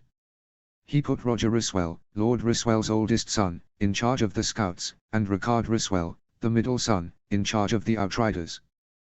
Both groups would proceed the vanguard, one to gather information and the other to help guide their forces. The Ryswells were known for their horse breeding and their skill on a horse, so it made sense having them in charge of the two groups. Things would change once they had their crossing, whether that be the twins or some other crossing that Jon would hopefully discover. From there he planned on splitting up his troops, but he held those plans in private. There was no need to make anyone aware of that at the moment. The only problem now would be uniting with Jon. When he had first sent his brother to try to find another crossing with Sir Kyle Condon and Ronald Stout, the plan was Rob would have been at Winterfell 2 weeks longer than he had been. The original plan would have had Jon travelling north through the neck as they were travelling south. Now he just hoped Jon found them shortly after they left the neck and entered the Riverlands proper. Otherwise they would either have to sit near the twins and wait, or march further south with the potential of having to double back if Jon was unable to find a new way across. Chapter 29, Bran 2 and Jon 7. Bran 2. Bran stood in the wide-open courtyard of the citadel, surrounded by towering sandstone walls. At his side was Summer, who sat on his haunches as he was being observed by a fascinated archmaester named Marwyn, while more trepid maesters and acolytes stood much farther away. The archmaester was short and squat with a thick neck and chest, and white hair coming out of his nose and ears. Bran did his best not to stare at the nose hair when he talked with the archmaester, but found he couldn't help but stare. "Marvelous creature," Marwyn muttered. Sir Robar wanted a new sword, and the blacksmiths in Old Town were some of the best in Westeros, so they had journeyed from the seat of House Tyrell to the seat of House Hightower, a 12-day trip. The reason for his new sword was the prize money he had won from the tourney at Highgarden. Luckily for Sir Robar, Sir Garland did not participate in the melee. If he had, then Sir Robar likely would have come in third, which awarded no prizes. With the second oldest Tyrell son an observer and not a participant, the knight from Runestone had come in second. In the end he had only been bested by, surprisingly, Brian of Tarth. While some of the other knights had been bitter about being bested by a girl, Sorobar had shaken her hand with praise of her fighting ability upon his defeat. They had stayed another week in Highgarden as Sorobar also took part in the joust, which he did not fare as well in. With the tourney ended, and prize money in hand, they had set out for Old Town. Old Town was a city bisected by the Honeywine River, set along the mouth of the river where the water flowed into the Whispering Sound. Like King's Landing, it was a city made of stone, with stone buildings and bridges, cobbled streets, and thick stone walls that surrounded it. Unlike King's Landing, the stone here was mostly sandstone, giving the city a different look and feel. Also, unlike King's Landing, Old Town didn't smell horrible. Instead, there was a flowery scent that seemed to linger in the air, as the city streets were often lined with flowering trees and rose bushes. Even though it was not near the size of King's Landing, Old Town was centuries older, and so the streets were even more of a labyrinth than those in the capital, and if it wasn't for Sorobar he would have been lost multiple times. At first, Summer had been left to roam the lands outside of the city, as the guard had refused to allow the direwolf entry. Bran had pleaded, and Sorobar had spoken of the direwolf's good behavior, but the guards weren't to be swayed. That had been 6 days of worry of the chance that someone would attempt to make Summer a new rug while they waited for the master blacksmith to finish Sorobar's new sword. While they waited, Sorobar would continue his education in the morning, and then they would wander the city in the afternoon, where all everyone could talk about was the war in the Riverlands between Lion and Trout. Bran tried to make sense of all the talk, but even with his lessons growing up, a lot of the places and names being mentioned were not ones he could recall. Luckily, Sorobar was able to explain it in such a way that he understood, and he understood that the Riverlands were not on the winning side. On the 7th day in Old Town, they had been approached by Archmaester Marwyn, who had heard men talk about a direwolf outside the city walls and the rumors of a boy who had attempted to bring the direwolf into the city as a pet.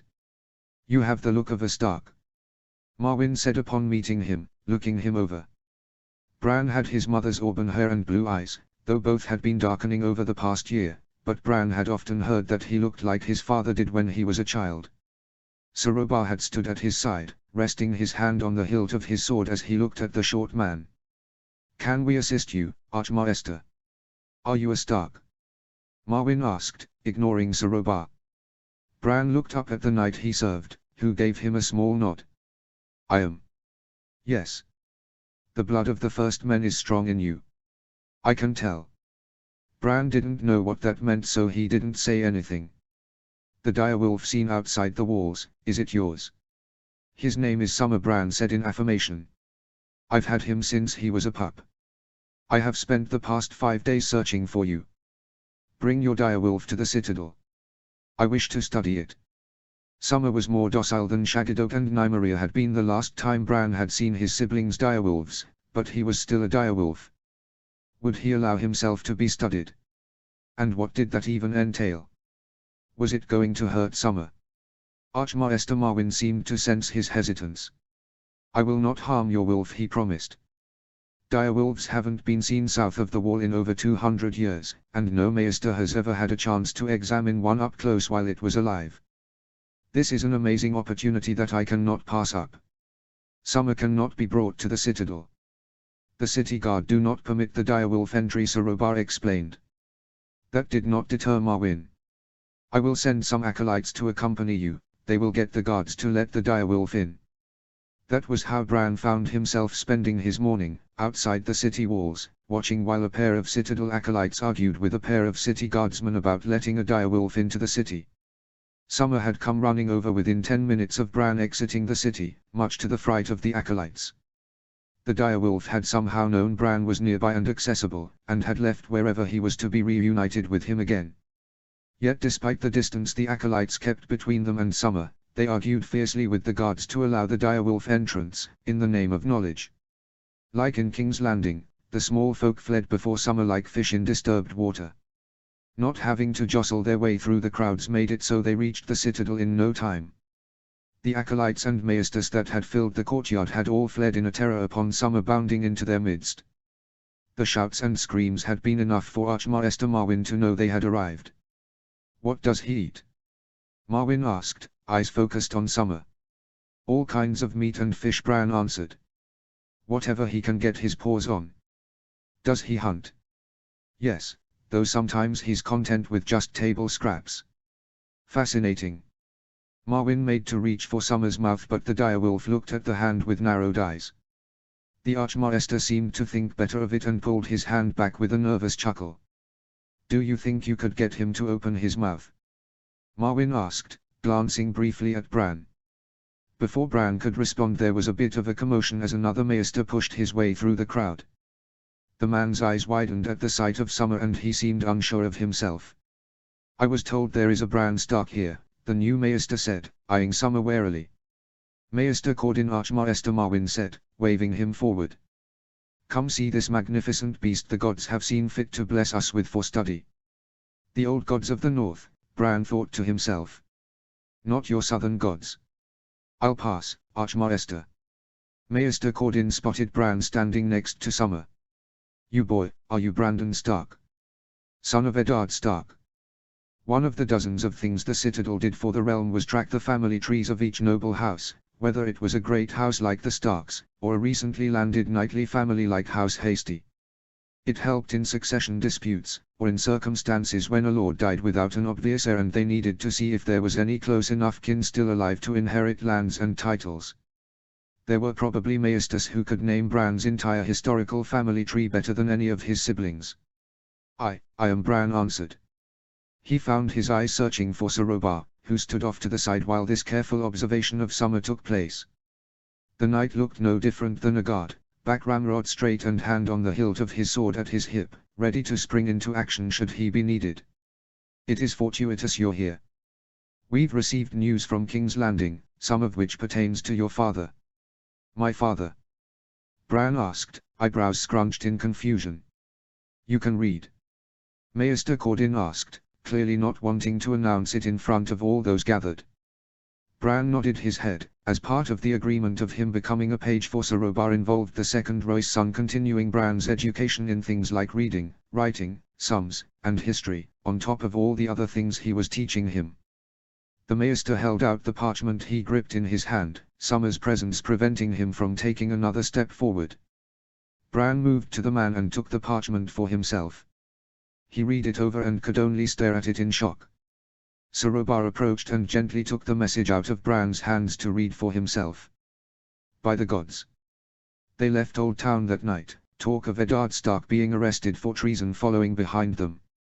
By good fortune, the master blacksmith had finished Sir Robar's sword, a finely crafted and honed steel blade carved with the runes of the first me and a circular pommel of bronze also carved with runes, which they picked up shortly after leaving the Citadel. They had then gone to the inn they had been staying in to pack up their saddlebags, load up their horses, and depart from the city." "Where are we going now?" Bra had asked as the walls of Old Town slowly grew smaller in the distance behind them. Thoughts of his father swarmed his head and he wondered what could be done. "I am taking you home." "Home?" Bran asked, confused. "Does that mean I'm not to be a knight?" Sir Robar turned in his saddle to look at Bran and shook his head. He turned forward again, a determined look on his face. "You can still be a knight if you so wish, but my agreement with your father when I took you on as a page was that it was to be during a time of peace. You are too young to be a squire, and too young to accompany me to battle." Bran looked at Sir Robar, whose pale blue eyes seemed to look beyond the horizon in front of them. Bran rode closer to the knight, a frown on his face. "Are you going to war?" Sir Robar blinked and stared at Bran, as if taking measure of him. "The Riverlands and Westerlands are at war. There's belief that the North will be calling their banners soon if they haven't already. And I've heard rumors over the past day that Lord Tyrell has started calling his banners as well, likely to defend from an incursion from his two northern neighbors. Since it appears the Vale will be sitting the conflict out, I will offer my sword to another, but first I must see you returned safely to your family. Why not take a ship? Do you see a captain willing to let a direwolf on board?" Bran tried to imagine Summer on a ship but was unable to. He shook his head. "No. Me neither. We will take the Rosa Road to at least Bitterbridge, and then we can determine from there the best way to travel. Your uncle is the Lord of Riverrun, so it makes the most sense bringing you there, but we've heard Riverrun is besieged and the Riverlands are overrun with Westermen, so that might not be the safest choice. If need be, I will bring you to the gates of Winterfell." Jon 7. They had been riding along the Green Fork for 11 days now, and John estimated they had to be halfway to the Trident. That mythical third crossing that Rob was hoping they'd find was looking less and less likely at being discovered for every day that passed.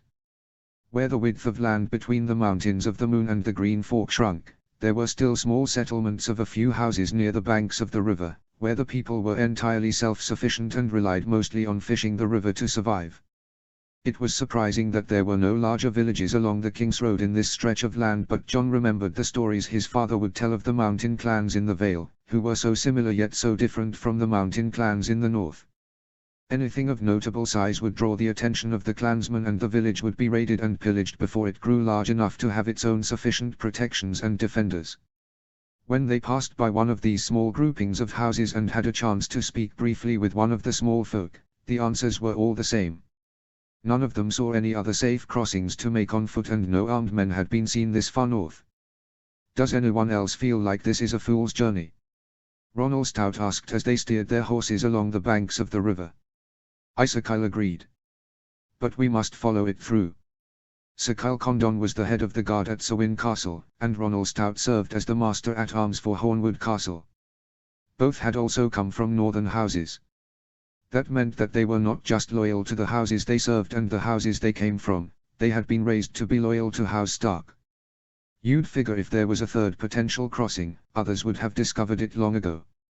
"Things change," John said, trying to recall his lessons with Mayor Stillowin. "A landslide into the river can alter the current, making an area with too fast a current suddenly safe to ford." HMMPH was the only response Ronald gave. Most of their ride was in silence. It was difficult to keep conversations going over the course of the many weeks they had been together since they set out from Winterfell. They would talk for a bit before lapsing into several hours of silence until something caught their eye, and then conversation would pick up again.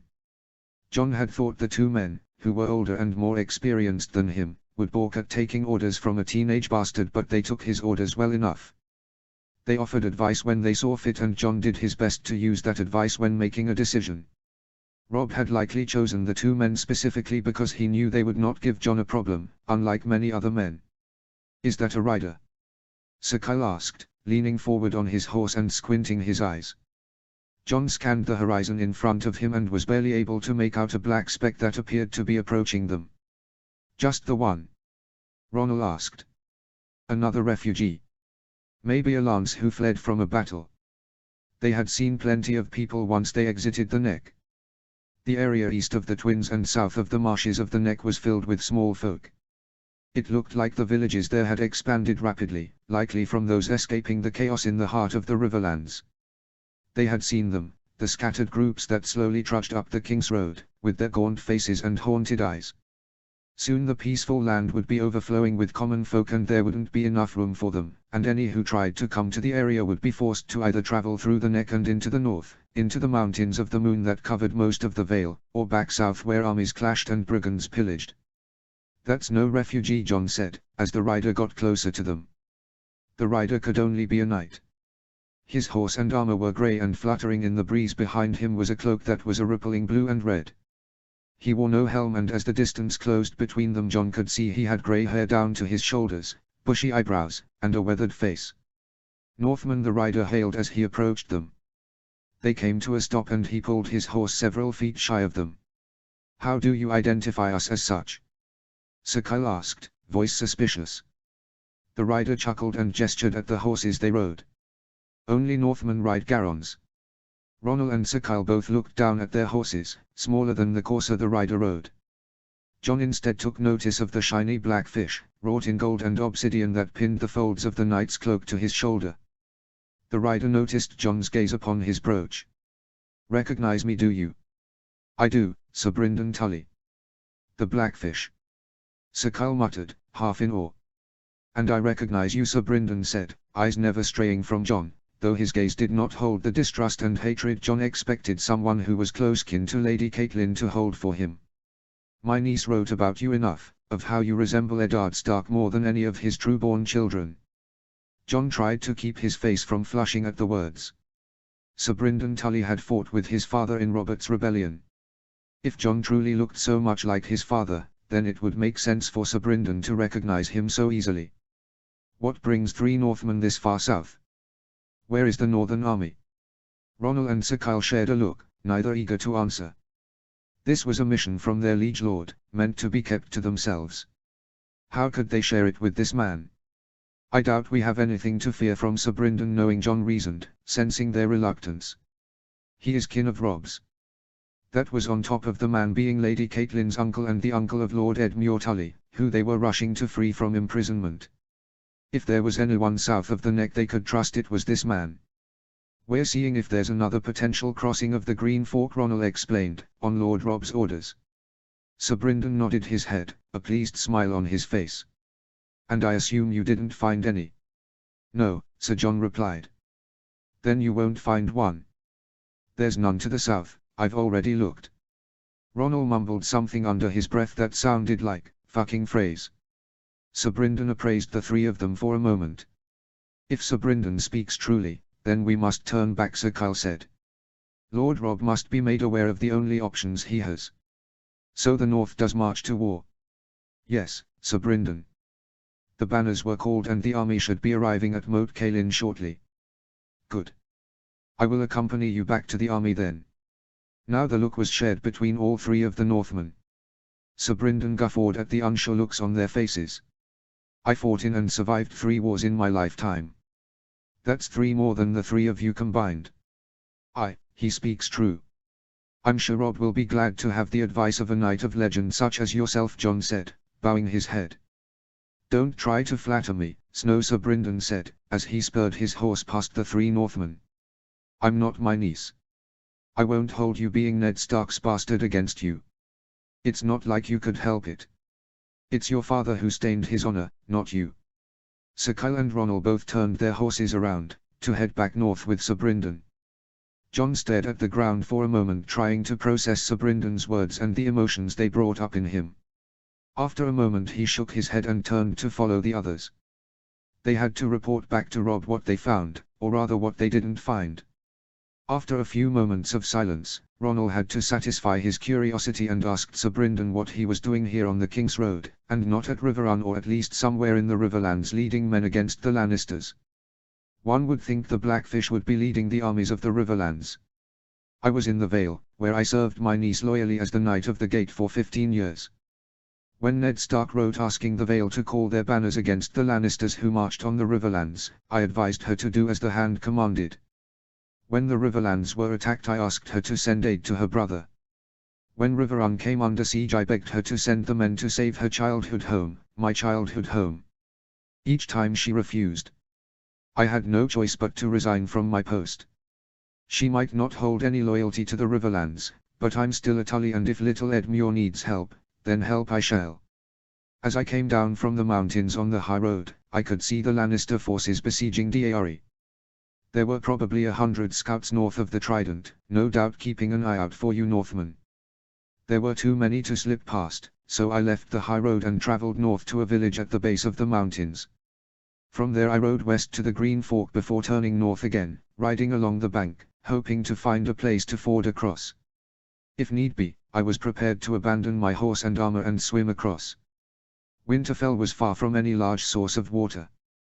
While John had splashed around in the pool in Winterfell's Godswood and some small ponds in the Wolf's Wood, he wasn't confident he could swim across a river like the Green Fork. More than likely the current would pull him under and there would be nothing he could do to stop it, nothing except meet the drowned god the Ironborn kept talking about. The Blackfish must be a strong swimmer indeed to have such confidence to swim across the river, even at his age. What are my nephew's plans? Sir Brynden asked. He told us nothing, Sir Kyle said. Just that he wanted us to look for another crossing. Did he tell you anything, Snow? Sir Brynden asked. Some, John admitted. He's kept a lot of it to himself, but I know if we couldn't find a crossing then we'll cross at the Twins. He'll pay Lord Frizz toll to ensure the quickest route to Riverrun. He says that now, but wait until he hears what Walder fucking Free will want him to pay. Chapter 30, Robb 8. Robb 8. Before leaving Moat Cailin, Robb had advised Steward Tallheart to start building the palisade wall that would encircle the heart of the village and offer it protection from the other directions. There was no telling how the fighting might go and if the Lannisters landed men in the north via ship, likely on the western shore since the navy of White Harbor patrolled along the east, there would be no protection for the small folk. A palisade might not offer the same kinds of protection as a stone wall, but it would slow down any attacking force enough for people to flee into the neck, where House Reed and the others had been ordered to keep watch on any and all who passed through the marshes. Ideally to slow down any Lannister army that marches north, but also to lend aid should Northerners be fleeing south for whatever reason.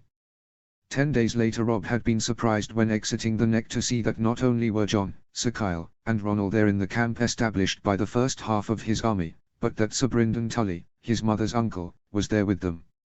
He called Jon and Sir Brynden to his tent, along with the lords he had established as the leaders of his army, Great Jon Umber, Mage Mormont, Robert Glover, and Roose Bolton. Blackfish Great Jon rumbled when the greying knight entered the tent. "Good to have a man of your skill here." "Great Jon, it's been a long time," Sir Brynden greeted. "My lords, proper greetings can wait.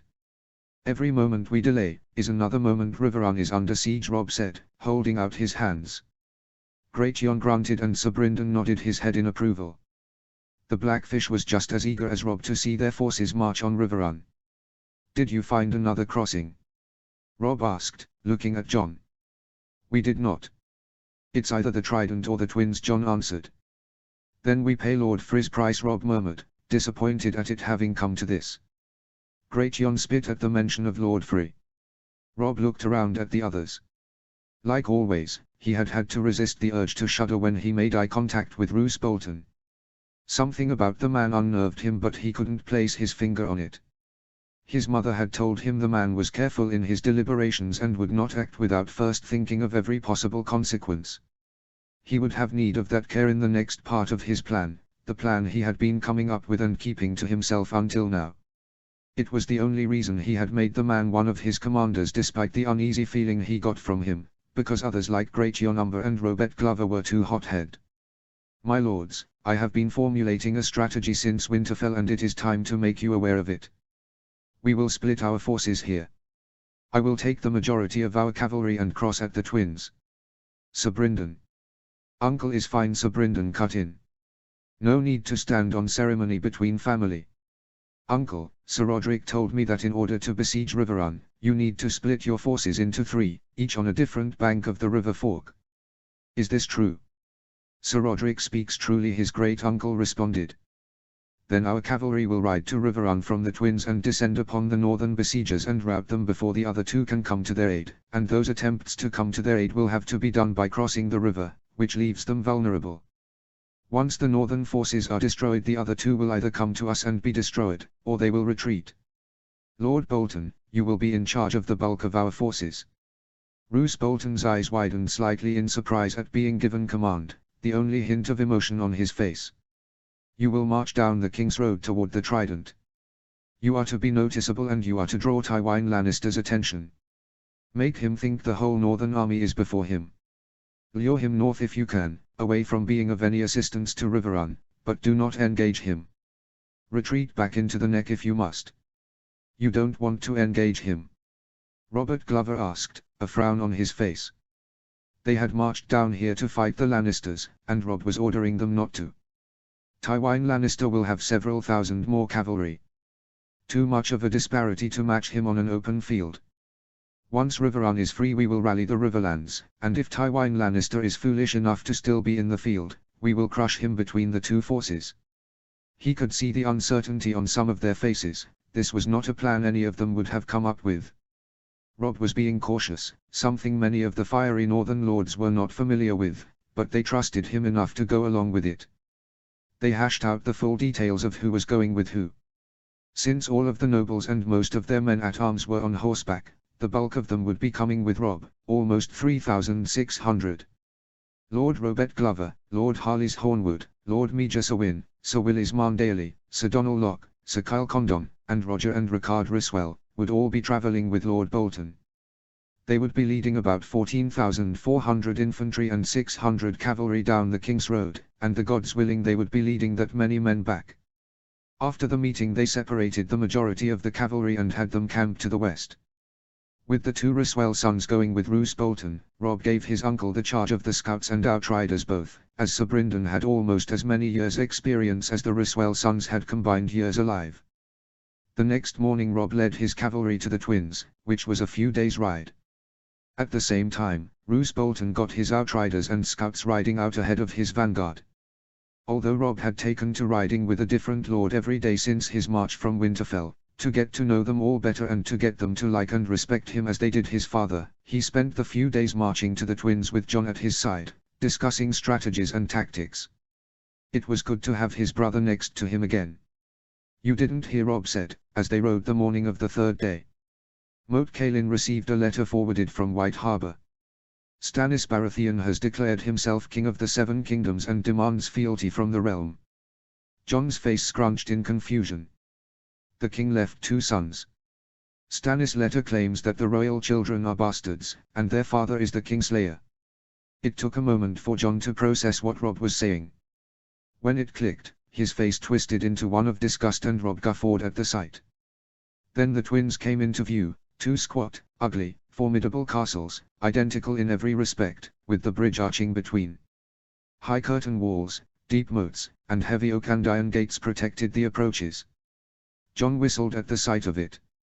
"Even if we took the western castle, we'd never be able to cross the bridge to take the eastern one. We do not have time for a siege, nor the men. Riverrun has been under siege for almost 2 months now. My uncle has been a prisoner for almost 2 months now. We need to cross, and we need to cross today."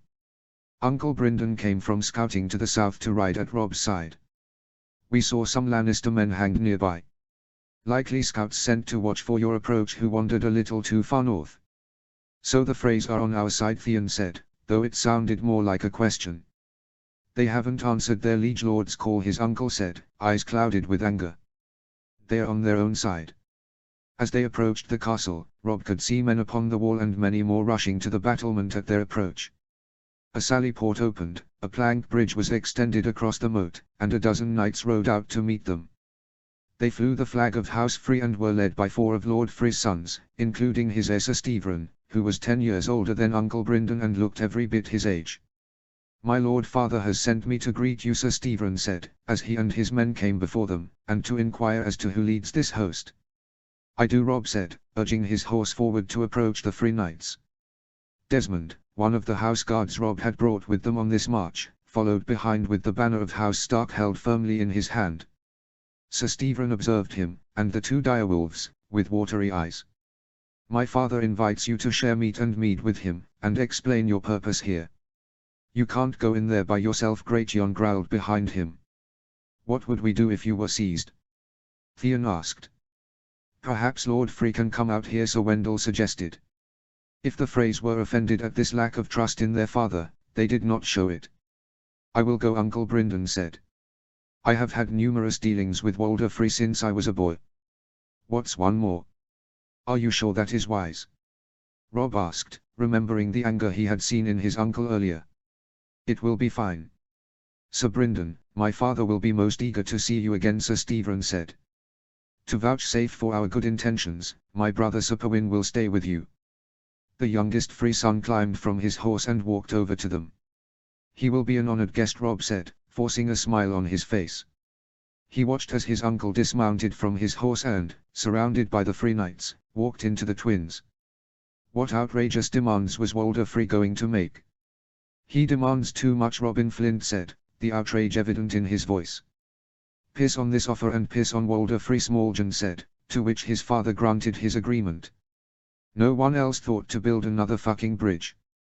Daisy Mormont asked, pointing the question to the only riverman in the tent, Uncle Bryndon. The Riverland Knight shrugged his shoulders, as such a decision was never his to make. Robb remained silent as he digested what Sir Bryndon had said Lord Frey wanted in return for not only allowing Robb and his men to cross the Twins, but to also lend his strength to Robb's. Robb thought marching to free Riverrun and his liege lord should have been at no cost to Robb, since Lord Frey was obligated to do it as a vassal of Riverrun, but the old weasel didn't see it that way. It no wonder few had any respect for the late Lord Frey. Arya and Bran would both have to be betrothed to Freys, and Bran would have to be given lordship of Moat Cailin. At least 2 of Robb's more prominent bannermen would also have to wed Freys, or at least their heirs would. Then there were to be at least 3 marriages between northern daughters and free men. Plus he would have to give positions of honor to what seemed like half of the free sons and grandsons, fostering several of the younger free grandchildren at Winterfell, and encouraging a betrothal between Uncle Edmure and a free bride. Robb was just shocked that Walder Free hadn't demanded he give up the north as well. He shook his head and stood, quieting the arguments of those who had gathered in the tent. Lord Free asks much of us, Robb said. Too much. We cannot accept these terms. Let me think about this tonight, and we can convene again tomorrow morning to discuss our counter-proposal. The lords, heirs, and knights slowly started to file out. Robb indicated to Jon that he wished him to stay. Once the last of the others left, Jon approached and took a seat near Robb. Arya will not marry a free, Jon muttered, a scowl on his face. Robb gave a small smile at Jon's fierce protectiveness of their little sister. No, she will not. Robb sighed and the smile dropped. Though Bran will likely have to. I hope Bran is safe. The last letter they had received from Bran had said he was at Highgarden for a tourney. That was before they had left Winterfell. Sir Robar is an honorable man, he will look after him, Robb said, half distracted by his thoughts. Jon gave him a curious look. You already have an idea about the counter-offer. I've some thoughts, he admitted. Officially giving Moat Cailin to Bran and betrothing him to one of the granddaughters will be the biggest get for Lord Free. We can also offer Sir Wendell, who is now the Lord of White Tower and needs to find a wife. It might not be the powerful Lord Walder Free is looking for, but it's better than the 4th daughter of the 8th son, or whatever number the girl will be, can hope to get. Lord Karstark has 3 unmarried sons and Lady Mormont has 4 unmarried daughters, Jon reminded him. Marriages and betrothals can be arranged, even if it's only with 2nd and 3rd sons and daughters, if you lean on your vassals hard enough. And if Lord Free wants them landed, there are plenty of abandoned keeps in the north we can give them. Robb knew Jon was right, but he also wondered how much could he truly lean on the lords of the north like that. While he was the acting lord of Winterfell, his father was still alive and it was to him that these men owed their loyalties to, not Robb. Then there was the thought of having that many Freys as bannermen in the north, which made his skin crawl. "Milord." Robb and Jon both looked at a guard who had stuck his head in the opening of the tent. The guard's face reddened at their attention. "There is a Sir Stevron here to see you." Robb looked at Jon with raised eyebrows. What was Sir Stevron doing at their camp at night like this? Jon gave him a shrug, as if knowing the question he silently asked. "You can let him in." Sir Stevron entered the tent, dressed in the same armor he had been wearing earlier. "Thank you for seeing me, Lord Robb. I hope I am not interrupting anything." "Nothing but 2 brothers reminiscing about their childhoods," Robb said, waving his hand in a dismissive way. "What brings you out to our camp at such a late hour?" "My father has taken ill," Sir Stevron said, bowing his head. "We do not know if he will survive the night or not." There was something about the way he said it that made Robb's stomach turn. Was Lord Free truly sick? And if so, was it a natural sickness or one inflicted on him by Sir Stevron? Or perhaps the Free heir had someone else do it for him? Whether it was by his hand or by his order, there was nothing more accursed than a kinslayer. "I am sorry to hear such news. I will pray to the gods for his return to good health." "Thank you, my lord. Should he not survive, I would become head of House Free and Lord of the Crossing. I know crossing the Green Fork is of the utmost importance to you, which is why I am here, to discuss potential terms before I am too grieved to do so. For your army to pass and the twins' strength to be yours, I would require a lot less from you than my father demanded." Robb looked at Jon, who must have had the same thought as he did about kinslaying, for his brother had a queasy look upon his face. Jon was never good at hiding what he was thinking. With every word that left Sir Stevron's lips, he became more sure the man was, or would be, involved in whatever death befell his father. Robb did his best to keep himself from showing how sick this entire thing made him and looked Sir Stevron in the eye. "And what would your demands be, Sir Stevron?" Robb asked. "Should you become the Lord of the Crossing, that is. When your father has lived as long as mine, and has sired as many sons as mine, you hear a lot of whispers about you, from those who covet what is rightfully yours. I worry that when my father passes, some of my brothers and nephews will attempt to make a play for his seat, and I cannot fully trust all of the guards in my house, for I know some of them are more loyal to my kin than me. You will bring your Northmen into the castle, and when it is announced to the household that my father has passed, you will seize the kin I will instruct you to, as well as any guards who dare oppose my rule. On top of that, you will give my loyal kin places of honor within your army, and you will encourage betrothals between those you command and my kin. Robb nodded his head at the terms, which were definitely a lot less than what the man's father had been asking. Your seized kin, what would you do with them? I will send them to the Night's Watch.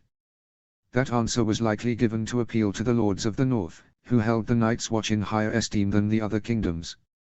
The Watch could use every man they could get, and Jon had promised Lord Commander Mormont that they would do all they could to provide those men. Robb had already gotten almost 50 men to take the Black, and this would be another dozen or two more. It would also help that the men would be of noble birth, which meant not only were they already taught to fight, they could also read, write, and do sums. Robb much preferred Sir Stephen's offer than his Lord Father's. It was true that he was asking a lot less of not only Robb but of his bannermen as well. Yet even then, there was still that uneasy feeling of accepting the help of a kinslayer. You have given me much to think about, Sir Stephen. If you would please allow me some time to convene with my bannermen. Sir Stephen stood. Of course, Lord Robb. I will be with my men until you have reached your decision. Sir Stephen left, escorted out of the tent by the guard who let him in. Robb and Jon shared a look before Jon leaned forward. Do you think Lord Free is actually sick? Jon asked, his voice almost a whisper. Maybe his health relies on what we... It's best not to think about it, Robb said. If we don't know for a fact what Sir Stephen did or will do, we won't sully our honor by working with him. Jon didn't look like he believed that. Robb wasn't sure he did either. Could they claim ignorance in defense of their honor when it came to working with a kinslayer? Robb had no choice but to hope so. We need to gather the lords. It was 10 minutes later that the majority of the noblemen were back in the command tent, after having left it only a short time ago. They were all surprised that they had been called back so soon, and every one of their faces showed their curiosity as to why.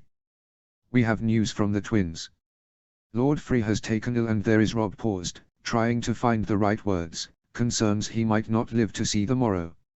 About bloody time the gods took that man, the great Jon muttered in his deep growl. Maybe that means I'll stop getting betrothal proposals for my daughters, Mage Mormont said. His heir, Sir Stephen, has approached us with his own offer to cross the twins. The first is we must provide the men he needs to seize his less savory kin who might try to take advantage of the situation. They will all be sent to the wall to join the Night's Watch. The second is that we give his remaining kin positions of honor within our army. The third is that I encourage betrothals between houses loyal to me and his kin. Just like his fucking father, Robin Flint said. Trying to marry his family into every family in the bloody realm. Robb thought it more likely that the man just wanted to clear out as many of his kin as possible from the twins, which was also one of the reasons he wanted many of them to march with Robb's army. There had to be over 100 Freys in the place. He wondered what would happen to the wives and children of those who would be sent to the war. He imagined the boys would probably be sent to be Septons or Maestas, while the girls would be Septars or Silent Sisters. Who knew about the wives? He shook the thoughts from his mind. None of my children are marrying a fucking Free, Great Jon said. I have seen his granddaughters and nieces, Uncle Brynden said, trying to be positive. There are many who are unwed. Some are rather comely. I believe one is called Fair Wilder to distinguish her from her less than pretty kin of the same name. She looked to be about Lord Robb's age, if maybe a year or two older. Her name could be Greatest Tits in West Eos Wilder, and I still wouldn't subject my sons to her, Great Jon said, crossing his arms across his chest.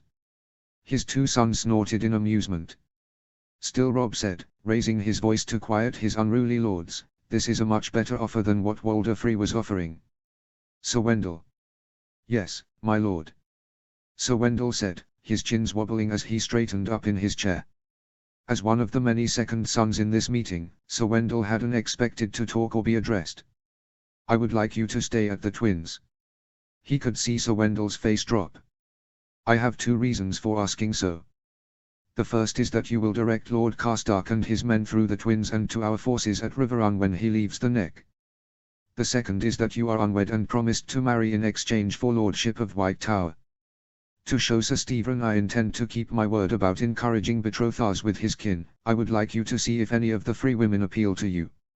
Even with his reasoning Sir Wendell did not look enthused. He was a knight, and as a knight he wanted to test himself in battle, not sit at a castle leagues away from the rest of the army. Of course, Sir Wendell said, bowing his head.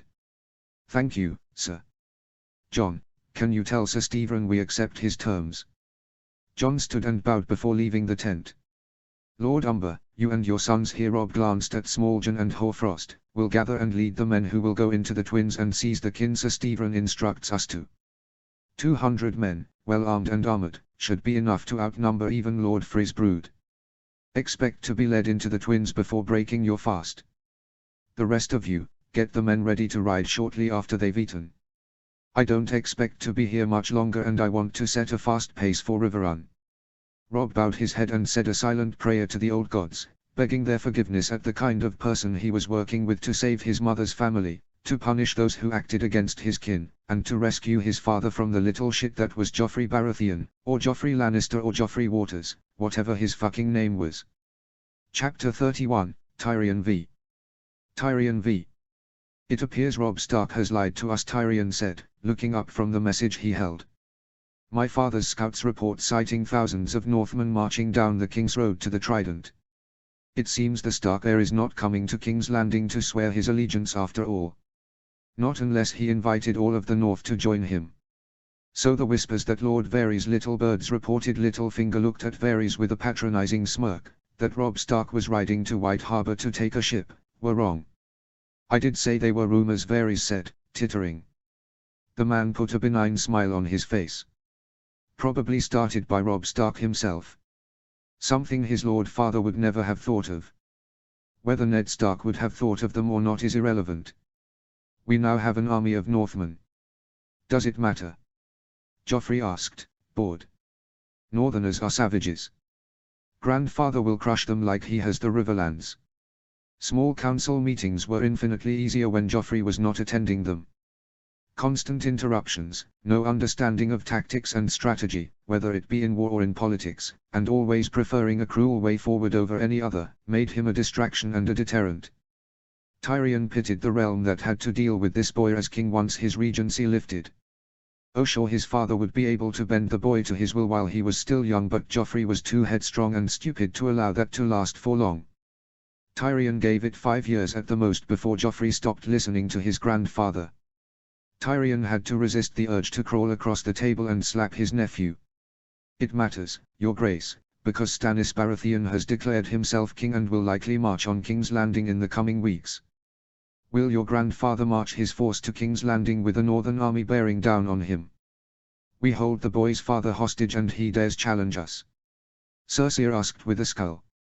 I doubt the wolf pup will make a move on King's Landing, not while we hold his father, as the Queen so wisely pointed out. It seems most likely he'll be riding to the aid of the Riverlands, Varys said. After all, Lord Tywin wages war against his mother's family. They imprisoned Jaime and refused to release him. Even without Joffrey, Cersei attended meetings more often than not, and his sister thought herself smarter than she really was. She'd make suggestions that had little thought behind them and enough poor consequences that they shouldn't ever be considered. Except when Cersei made a suggestion, it was more of a demand on her part. Varys, Baelish, and Pycelle might be easily cowed by his sister's anger, but Tyrion had been dealing with it his entire life. He would not shrink away from her like he had done as a child. Another urge to crawl across the table and slap someone related to him was resisted. They followed King Robert's orders, dear sister. Whether you like them or not, they were the lawful orders of the king. The council was still 2 members short. Tyrion didn't think it was likely Montfort Valerian or Renly Baratheon would be coming back to King's Landing, not unless it was as part of Stannis' army. Tyrion had the idea to make Paxter Redwyne the Master of Ships and Mace Tyrell the Master of Laws. Not because he particularly liked either of the men, or that he thought Mace Tyrell smart enough for such a position, but they needed the allies, and after the Westerlands the Reach was probably the richest and most powerful of the 7 realms. Stannis controlled half the Crown lands and would likely have the Storm lands. Tyrion's father had made sure the Riverlands would never come to their aid, The North was likely marching against his father, and Tyrion severely doubted the Martells would ever send men to aid a Baratheon Lannister king. Who the hell knew what Lysa Arryn, who was reported to be soft in the head, was doing?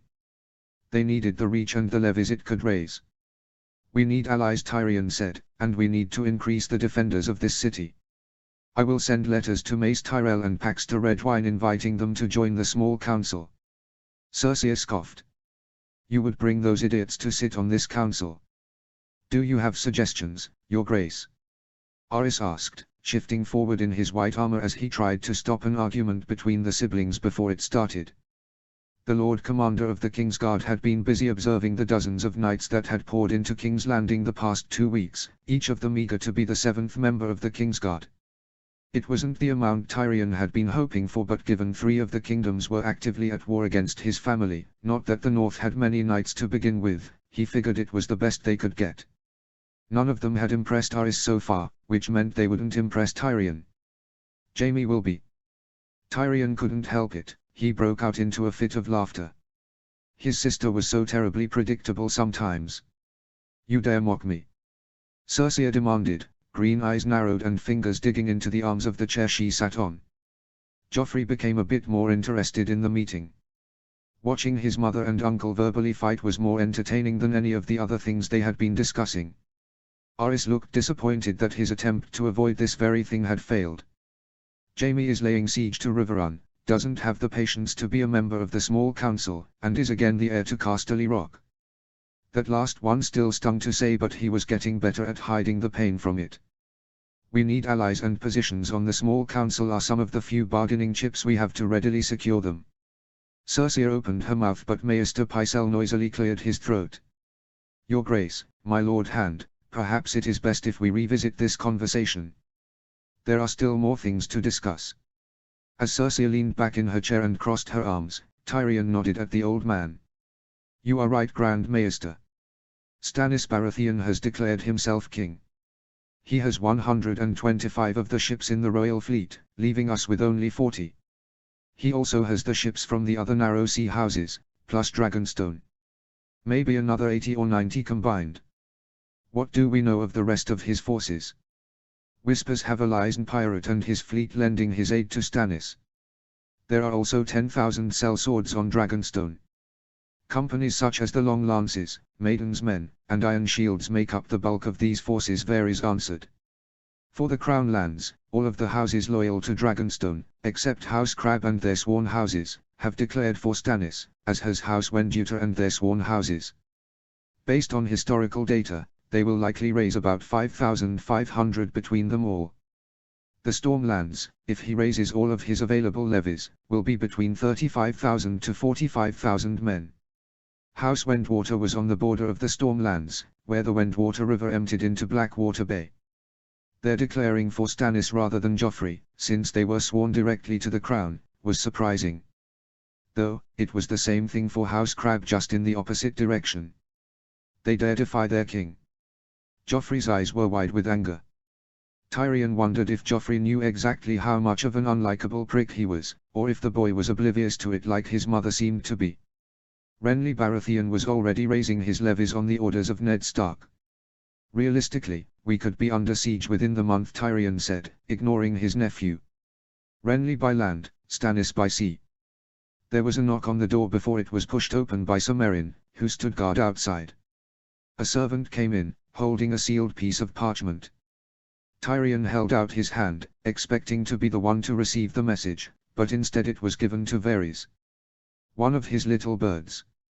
Varys broke the seal and read what it said before letting out a nervous giggle. I do not think we'll be under siege so soon, and I do not think Lords Tyrell and Redwyne will be accepting any positions on the small council, at least our small council. Apparently Renly Baratheon has also declared himself king. Rather than march on King's Landing, he has directed his army of the Stormlands to camp at Bitterbridge while he rides to Highgarden to take Margaery Tyrell as his queen. Tyrion blocked out the outrage from Cersei and Joffrey, and the disbelief from Baelish that Renly would marry a woman, and thought about what it meant. On the one hand, the Reach and their 100,000 levies as enemies was not a good thing. On the other hand, Renly was months away and Stannis would likely ride to the Stormlands to rally as many of the Stormlords as he could to his cause over his brothers. There was also a high chance the Baratheon brothers would fight each other before either made a move on the city. That would delay a siege by a couple of months to half a year. No matter which of the brothers attacked King's Landing first, they now had many more months than previous. It might not grow the size of the defenders of King's Landing by anything considerable, but it would give them time to prepare. It also meant he had to go in the other direction when it came to the small council positions. Rather than gaining allies, at least one of them would be used to affirm loyalty. "I will offer the Master of Law's position to Lord Laenor at Staunton," Tyrion said. "The Stauntons are the second largest Crown Lands house, and it will ensure their loyalty." Hayford was the largest of the Crown Land houses, but the head of that family was a 2-year-old baby. While Tyrion was positive the baby would offer more wisdom than both Cersei and Joffrey, he didn't want to deal with the smell of shit-filled diapers and spit up. The old man smell coming from Pycelle and the heavy perfumes from Varys were already bad enough. They don't need a reason, they will remain loyal to their true king as they are supposed to. "Ah yes, because that reasoning has worked wonders so far," Tyrion responded with a roll of his eyes. "Sir Aris, I would like you to work with Sir Jacelyn to increase the size of the gold cloaks and to train and arm them as best as possible. Another couple thousand at least. Every armor on the Street of Steel should be working day and night. And there are plenty of knights in the city who could be offered positions of leadership within its ranks." Both Varys and Baelish had told him that Sir Jacelyn Bywater was loyal to Ned Stark, but the man was damn good at his job. As long as there were no plots to break Stark free, and Varys was watching the one-handed knight closely, Tyrion would allow the commander of the Gold Cloaks to continue to hold his position. "We will write letters to the loyal Crown Land houses demanding they send half of their levies to help defend the capital. That should give us another couple thousand men. I will write to Father," Cersei declared, no doubt trying to appear useful. "I will demand he bring his army here at once." "A brilliant plan, dear sister. Give Father my regards." For the first time since arriving at King's Landing, Tyrion decided to visit Ned Stark. The man was kept in the highest room in Maiden Vault, where Daenerys Targaryen herself was sequestered away by her brother-husband King Baelor the Blessed. He had made sure the man was brought 3 meals a day and had some books to read, but he had no company except the Gold Cloaks who guarded his door. When Tyrion arrived, he took a few minutes to catch his breath outside in the corridor. Even after climbing up and down the steps to his rooms in the Tower of the Hand every day, he was still winded by all the steps he had to climb to get anywhere in this stupid keep. Tyrion knocked on the door and entered the room. Ned Stark sat at the only window in his room, a small opening with a view of the Royal September, and made no motion to see who had entered. He wore the colors of his house, grey and white, as Tyrion had his clothing brought over from the Tower of the Hand. The first thing Tyrion noticed was that the man had apparently decided to stop shaving as his beard was growing thick and wild. The second was the cane that rested near the man. Stark's time in the Black Cells, about 11 days, had led to an infection in his wounded leg. The Maesters had said that while the infection, and the fever it had brought, were both overcome, the damage had been done. Lord Stark no longer needed the wheelchair he had been in, as his leg had healed enough for him to walk, but that walking would be with a cane and a limp for the rest of his life. "Lord Stark," Tyrion greeted. The man didn't acknowledge his presence, just kept his gaze firmly on something outside the window. There was another chair in the room, closer to the door, which Tyrion sat in without preamble. He had a feeling Stark cared little for courtesies at the moment.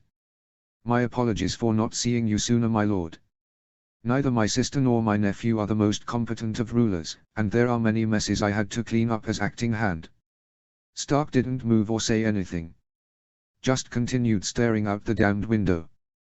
Tyrion thought he would at least want to know about the safety of his daughter, who he hadn't seen since he had been arrested almost a moon's turn ago. Unless he already knew she had escaped the city. But how could he know that? When the men had been arrested, the fight with his household guard in the Tower of the Hand had still been going on. He doubted Cersei would have allowed anyone to tell him before he was thrown in the Black Cells, and he shouldn't have had any visitors while down there until Tyrion had him moved here in the Maiden Vault. It was possible when he was brought either to or from the Black Cells someone had let it slip, but Tyrion didn't think it likely. His gaze traveled to the open door where the 2 gold cloaks stood guard outside. Of course. Sir Jacelyn was loyal to Eddard Stark, and there were probably several hundred of the Gold Cloaks loyal to Sir Jacelyn. While Tyrion had ordered no one in or out of the room, that didn't stop the Gold Cloaks who stood outside from passing along information. He would have to have his own men stand guard from now on, at least until they had more Gold Cloaks trained who might not be so loyal to their commander. There was still some information Tyrion had that Stark wouldn't have heard yet. Your son marches down the King's Road with an army of Northmen at his back. Stark's head turned slightly, to better hear what Tyrion was saying. He marches to the Trident to meet my father in battle, and my father is marching to meet him. Latest reports have your son a week past the twins. I imagine in another 2 weeks we'll be hearing of the battle. Your son is what, 14? 16, Stark answered. So you do still have your tongue. For a second I feared Joffrey had removed it from your mouth. This time all he got in response was a grunt. That was fine. He knew the topic that would get Stark talking, the man's children. They said all fathers love their children, but Tyrion knew personally that was a lie. Still, you could at least say, most fathers loved their children. How do you think your son will fare going against my father, Lord Stark? You know how ruthless a man my father is. The Northern army will be crushed on the field and your son will be killed. Swear your loyalty to Joffrey and write to your son to quit the field while he still lives. Stark took a deep breath and licked his lips. We won many battles when we cast down the Targaryens. Your father won no battles. He sat at home for a year before marching on King's Landing after the war was all but over, saying he came in peace, and when the simpering old fool Pycelle convinced the Mad King to open the gates and let him in, he sacked the city. Greyjoy's rebellion, it was Stannis Baratheon that crushed the Iron Fleet, and Robert and myself who came up with the strategy of taking the islands and keeps piecemeal as we did, not your father. I hear so much about Tywin Lannister's military prowess, but in the wars I fought, I've never seen it for myself. The Castamarez and Tarbex. 2 separate armies he outnumbered 5-1 as the stories go. My 10-year-old daughter could win with those odds, Ned said with a snort of disdain. It was rare for Tyrion to hear someone talk so dismissively about his father. All his life it had been nothing but praise, mixed in with fear, about the type of man his father was and the type of things his father did. He wondered if Stark truly believed what he said, or if it was just a show for Tyrion's sake, to hide the fear he felt. You care not that your son marches to war. My heart aches for my son and what he goes through, but Robb is a man now, not a child for me to protect. He is wed, he is expecting a child, he has led the North well in my absence, and now he leads an army to defend his mother's family. I have never been more proud of my son. What do you think your son will do when he meets my father's army? Tyrion asked. Will he place his right flank against the river? They won't get flanked, but they can be turned into the river itself. Are you asking me to help you guess Robb's strategies so you can counter it? Stark asked, looking at Tyrion for the first time. Tyrion gave a shrug. It was worth a shot. Ned Stark looked him over with his cold grey eyes, and Tyrion felt as if he was being measured by the father himself. Jon spoke highly of you in his letter after returning from Castle Black. He said you were one of the smartest men he had ever spoken to. Tyrion doubted a bastard in Winterfell met many people, but he still found himself flattered at Jon's words. Jon is a good lad. He is, and he named you a friend of his. It is only out of respect for him that I am even bothering to talk with you. Your sister got no such courtesies. Cersei was here. Tyrion asked in surprise. He didn't think his sister would make the effort to see Stark. Twice. Both times to demand my fealty to her son. Now that made sense. If Ned Stark refused to swear fealty to Joffrey, and was being held prisoner because of it, that was not a good look to start Joffrey's rule. On top of the war in the Riverlands and his uncle declaring him a child of incest. Cersei had the power to solve at least one of those problems. King Robert has been missing for over a moon's turn, Tyrion pointed out. Surely you can't still be holding out hope that he is alive. My possessions in the Tower of the Hand, what happened to them? Stark asked, blatantly changing the subject. They've been placed in storage as we await you to see common sense and end this charade of ironclad loyalty to a dead king. I had borrowed a book from Grand Maester Pycelle that should be returned. It was by a Grand Maester Malion. It was an interesting read, especially the pages on the Baratheons. Can you see it returned to him? Tyrion supposed this counted as Stark being subtle.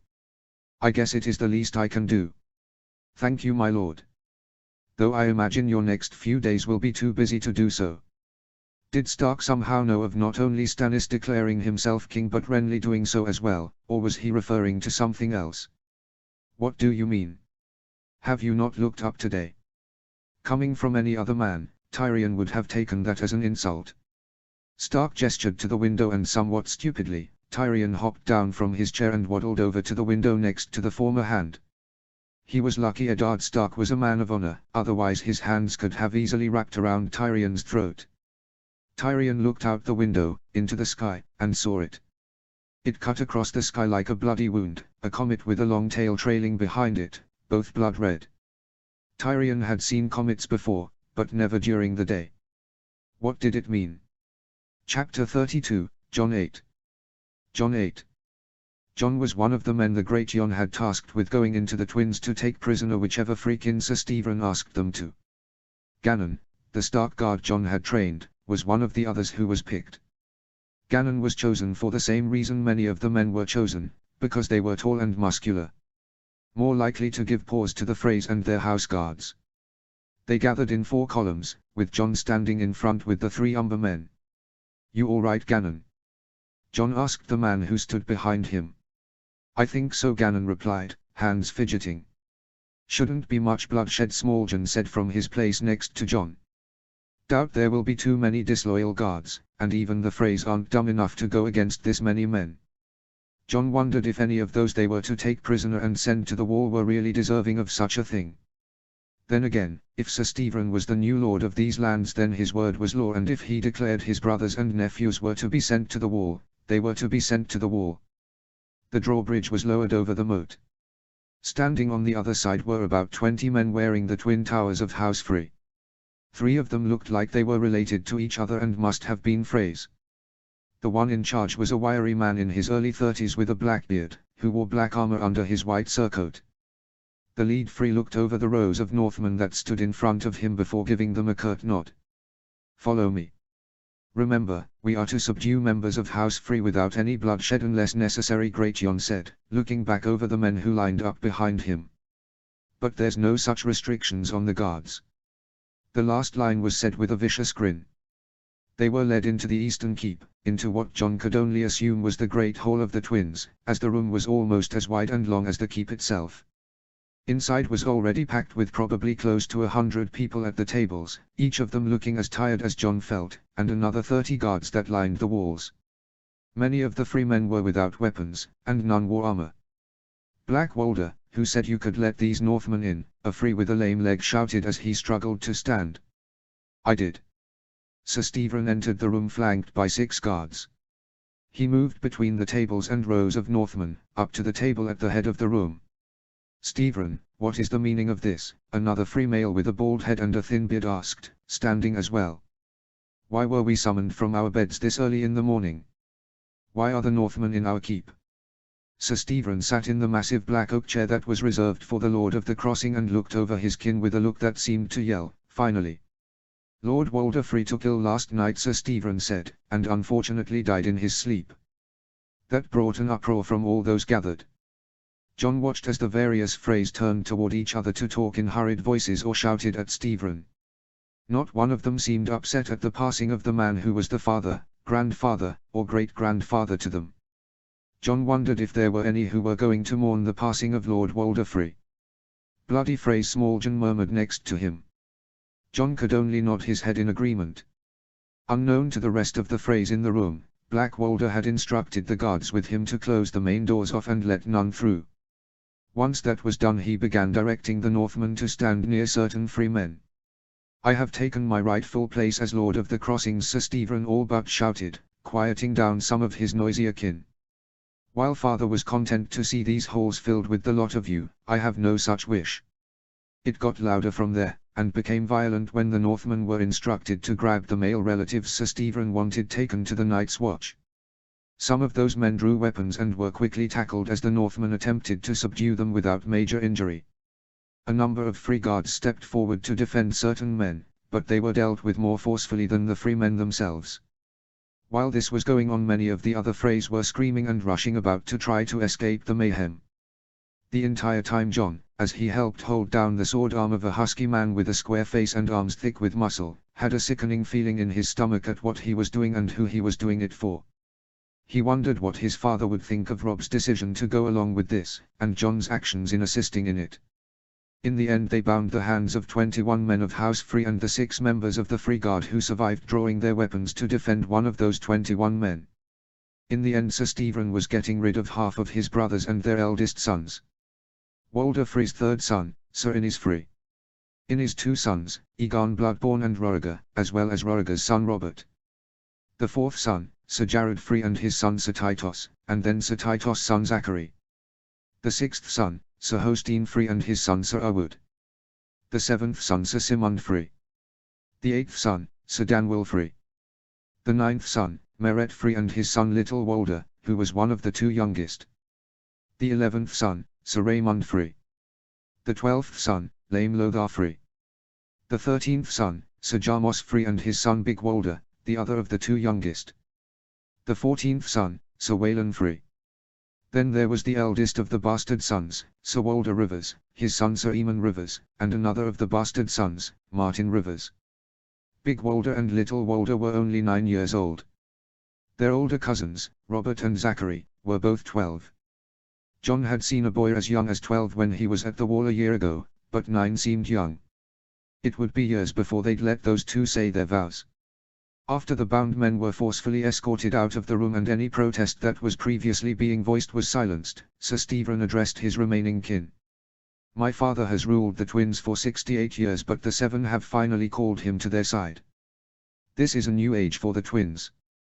The North is marching to break the siege of Riverrun, and House Free marches with them. Gather the supplies and ready the men. I will not be known as the late Lord Free. 30 minutes later and Rob was inside the Great Hall talking with the new Lord of the Crossings, working out the finer details. 50 Northmen would march the 27 men to the coast of the Bight, just south of the Neck, where a ship from White Harbour would pick them up and bring them to Eastwatch by the sea. Rob would have a raven sent to Lord Marndaley advising him of such. Sir Wendell would stay with an additional 50 men at the Twins and await for Lord Carstark and his host, as well as the return of those 50 men on escort duty. Lord Carstark and his men would be allowed to cross the Twins on the way to Riverrun. House Free would leave 500 men to garrison the Twins. Sir Stephen, along with the majority of the remaining Freys, who were mostly female, would also stay. The Free cavalry, 743 horses, would join with Rob's to ride on to Riverrun. Their infantry, about 2,750 men, would follow behind to Riverrun at a slower pace. Leading the levies of the Twins were Sir Ryman Free and his son Black Walder, Walton Free and his son Stefan, Sir Pewin Free, Roger Rivers, and Ronal Rivers. The conversation with Sir Stephen done, Rob approached John with 2 Freys in tow. One looked to be about of age with them, the other was a few years younger. John, this is my new squire Oliver, Rob said, indicating the older of the 2, and your new squire Brian. Brian had the weasel-like look that most of the Freys had inherited from the late Lord Walder, but he was fortunate enough not to have the weak chin to go along with it. He had sandy hair, which separated him from the majority of his kin who had either black or brown hair. John looked at Rob with raised eyebrows. His new squire. What? He hadn't the faintest idea of what to even do with a squire. Rob gave him a look that said they would talk about it later. Brian is Sir Stephen's grandson. They would definitely be talking about it later. John cleared his throat. It is a pleasure, Brian. My Lord John, I am honored, Brian said, bowing low. John grimaced and looked at Rob again, but his brother just shook his head. With a sigh, John turned back to the 2 Freys. Both of you get your stuff and your horses before coming to our camp. If you're going to squire for us, there's 2 someones you're going to need to meet. The 2 boys bowed before rushing off. By the old gods, he hoped Ghost and Grey Wind didn't eat those boys alive. He doubted such a thing would deepen their new alliance with House Free. John called Rob over to the side, away from anyone who looked part weasel. Why do I have a squire? John asked, voice low. Sir Stephen insisted, Rob replied, matching his volume. 1 squire for me, and 1 for my brother. But I'm not a knight. And I'm a bastard. I'm not a knight either. And I don't think you being a bastard bothers him. Walder Free raised all his bastards here at the Twins. John realized Rob was right, as he knew of 4 Rivers who lived in the Twins and were the dead man's sons. Lady Catelyn would have died of shock if there had been that many Stark bastards living in Winterfell. I don't even know what a squire is supposed to do, John complained. Me neither, Rob answered with a shrug. Something about polishing armor and taking care of our horses. I was going to ask Uncle Brynden. Together they walked out of the great hall, ignoring the 3 girls making eyes at them, and out to the northern camp that lay 1,000 feet from the drawbridge. It was there they were surprised to see a handful of men with a white sunburst on a black field. Harryon, Eddard, Torrhen. Rob shouted upon spotting his 3 foster brothers. Is your host here already? Nay, Harryon said, moving forward to hug Rob. Shortly after we left Winterfell we rode ahead of our host to join you in battle. We can't let you have all the glory. Father should either be arriving at or leaving Moat Cailin by now. Eddard said, as it was his turn to be hugged. We almost rode right past you, Torrhen added. Luckily one of our men spotted the banners, or we would have kept going down the King's Road. We're about to set out and begin the ride to Riverrun. Rob waved his hand behind him at the identical keeps. Rest yourselves and your horses for a bit before joining the back of our line. Rob set a blistering pace from the Twins. Sir Brynden and 100 men on some of the fastest horses they had, rode out ahead to kill any Lannister scouts before they could see the northern host and report it to the army that besieged Riverrun. In order for Rob's plan to work they needed Surprise to be on their side. A few days after leaving the Twins they were joined by close to 1,000 men from Seaguard led by Sir Patrek Mallister. It was half of the levies Seaguard could call. 200 horse joined their ride, while the other 800 waited to march with the infantry from the Twins. Riverrun was already under siege before we could even get to Oldstones, Sir Patrek explained. We marched back to Seaguard and sent letters to Lord Free with the idea we could link forces, but he never responded. They went around Hagsmire, between the Blue and Green Forks to Oldstones. Although the keep had been a ruin for centuries, the small stone bridge that crossed the Blue Fork was still intact.